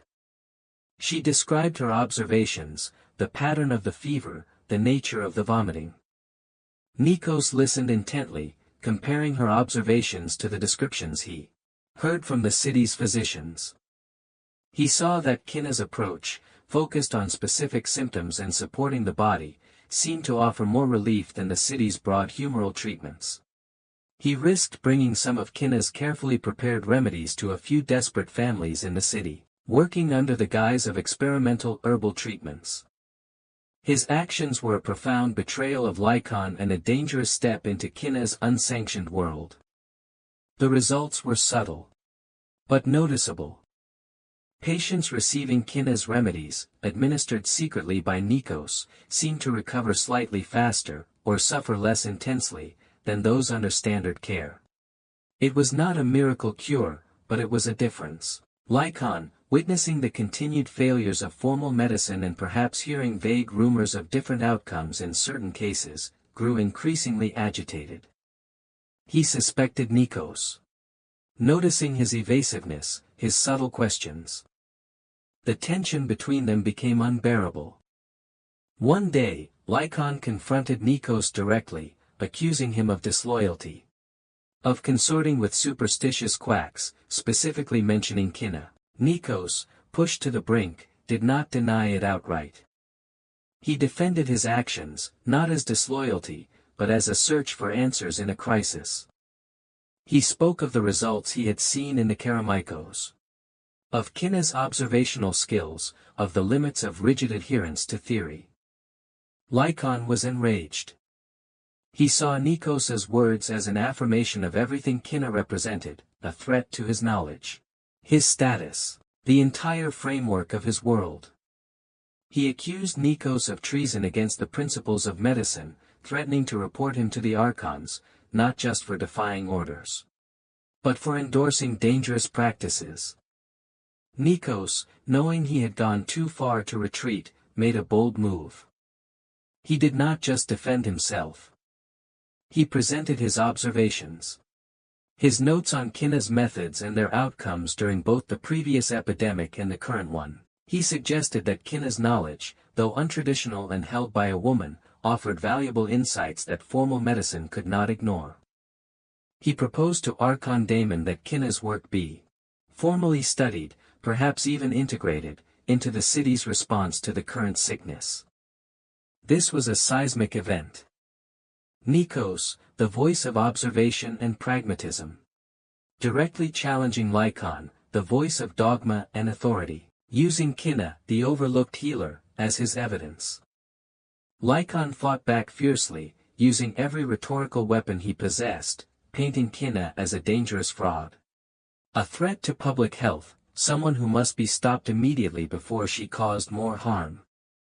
He accused Nikos of being naive, misguided, even bewitched by the peasant woman. Archon Damon was caught in the middle.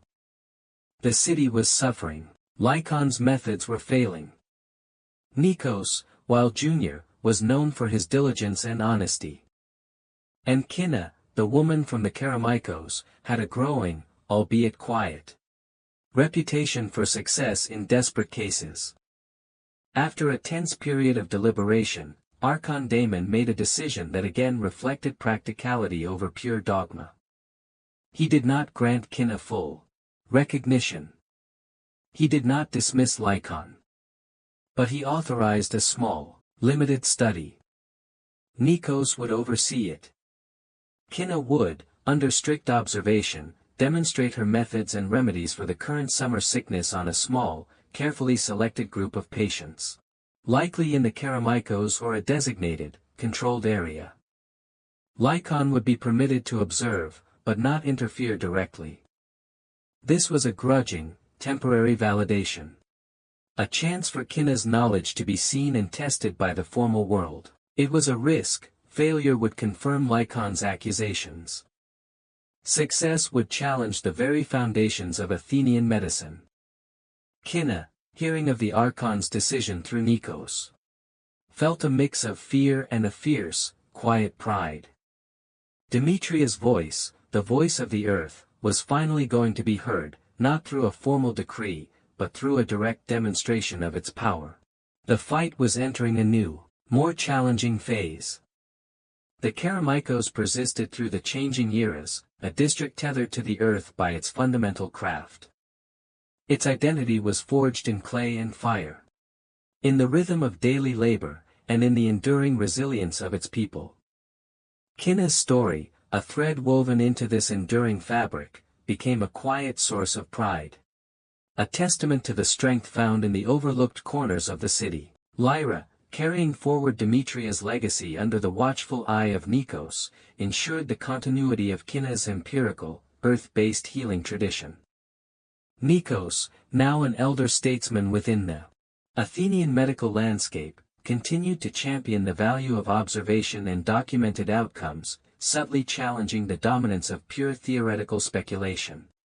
His collection of parchments from the Karameikos became a unique, if unconventional, historical document, a bridge between formal medical texts and the lived reality of healing in a specific community.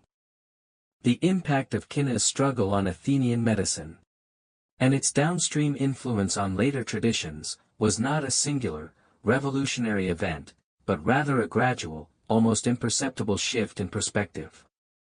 The undeniable fact of recoveries, observed and documented by Nikos and Kinna, chipped away at the absolute certainty of rigid humoral theory. It planted a seed of doubt, a recognition that effective healing might not always adhere to established rules, and that knowledge could reside in unexpected places.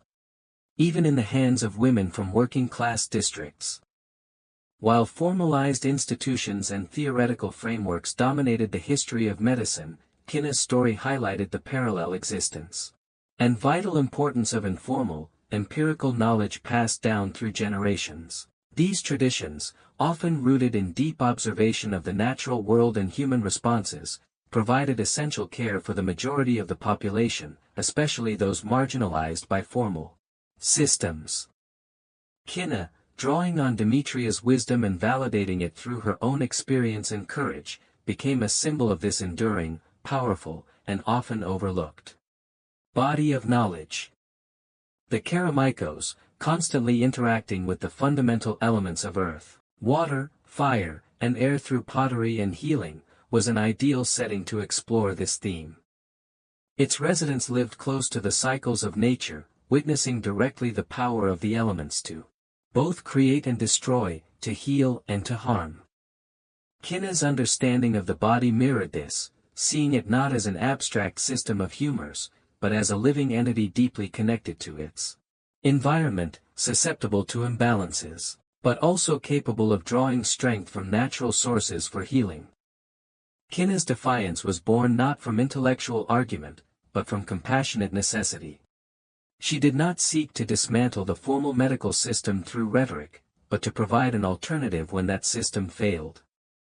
Her courage lay in her willingness to risk personal ruin for the sake of others, guided by her belief in the efficacy of her knowledge and the urgency of suffering. This made her a deeply relatable and inspiring figure, grounded in the practical realities of life. The legacy of Kinna was not just medical. It was social and symbolic. She had demonstrated that a woman from the Karameikos could possess vital knowledge, challenge established authority, and earn the respect of her community and even a grudging acknowledgement from the city. Her story became a quiet source of empowerment for women in the district and a testament to the value of their traditional roles in preserving health and well-being.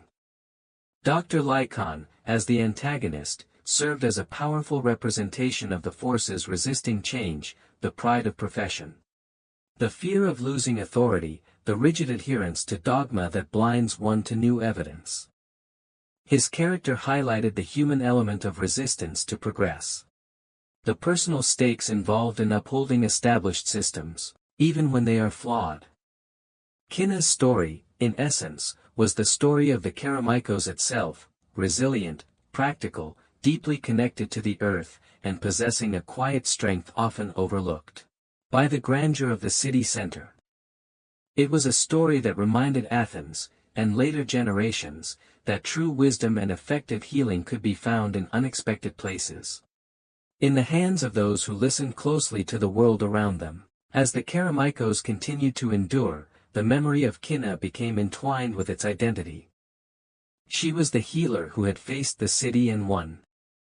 She was the keeper of the earth's secrets. She was the symbol of their resilience. Her story, a hidden reality from ancient Greece, resonated through time, reminding us that history is a complex tapestry, woven not just with threads of power and conquest, but with the quieter, stronger threads of human endurance, compassion, and the timeless search for healing in a world that often inflicts wounds. Her legacy lives on. A quiet whisper of courage in the dust. The final echo of Kinna's story rests not in marble, but in the resilience of the Karameikos itself and the timeless themes it embodies. The district, situated both within and apart from the monumental city of Athens, symbolized a different facet of its strength, one grounded in craft, community, and the enduring cycles of life and death. Kinna, the healer, drawing her knowledge from the earth of this very district, became the living embodiment of its spirit. Her struggle against Dr. Lycon and the formal medical system was not just a clash of personalities. It was a microcosm of the tension between different kinds of knowledge, empirical versus theoretical, localized versus centralized, often gendered. Kinna's success, documented and championed by Nikos, demonstrated that valuable insights could be found outside the privileged spaces of formal learning, challenging the prevailing dogma and forcing a recognition, however limited, of alternative expertise. The story highlighted the hidden realities of ancient life by focusing on aspects often omitted from grand historical narratives: the constant threat of disease, the limitations of formal medicine for the average person, the lack of rights and recognition for women, and the vital role of informal community support systems. Kinna's journey brought these realities to the forefront, showing that the lives of ordinary people, with their daily struggles and quiet acts of courage, were just as significant as the achievements of the elite. The Karameikos' connection to the earth, through its pottery craft and its role as a burial ground, provided a powerful symbolic backdrop for Kinna's healing. Her hands, stained by the clay used for vessels and the earth that covered the dead, were also the hands that mixed remedies for the living, emphasizing the cyclical relationship between life, death, and the natural world. Her knowledge, rooted in this connection, stood in contrast to the abstract theories of humoral medicine, offering a more grounded, holistic approach to understanding the body and its environment. Kinna's legacy, passed down through Lyra and documented by Nikos, represented the persistence of knowledge against efforts to suppress it.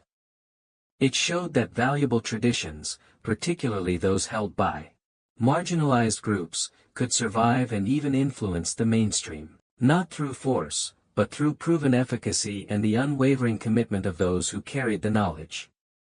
Her story is a testament to the enduring power of intergenerational learning and the importance of preserving diverse forms of understanding the world. Ultimately, Kinna's story is one of quiet strength, resilience, and the profound impact of an individual dedicated to serving their community. She was not a queen or a philosopher etched in stone, but a woman with earth-stained hands whose actions spoke louder than any formal decree.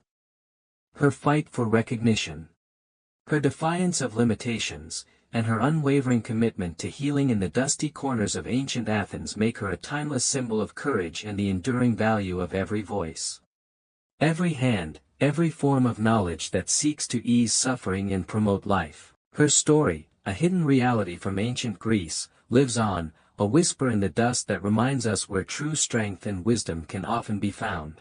True strength and wisdom can often be found. True strength and wisdom can often be found. True strength and wisdom can often be found. True strength and wisdom can often be found. True strength and wisdom can often be found. True strength and wisdom can often be found. True strength and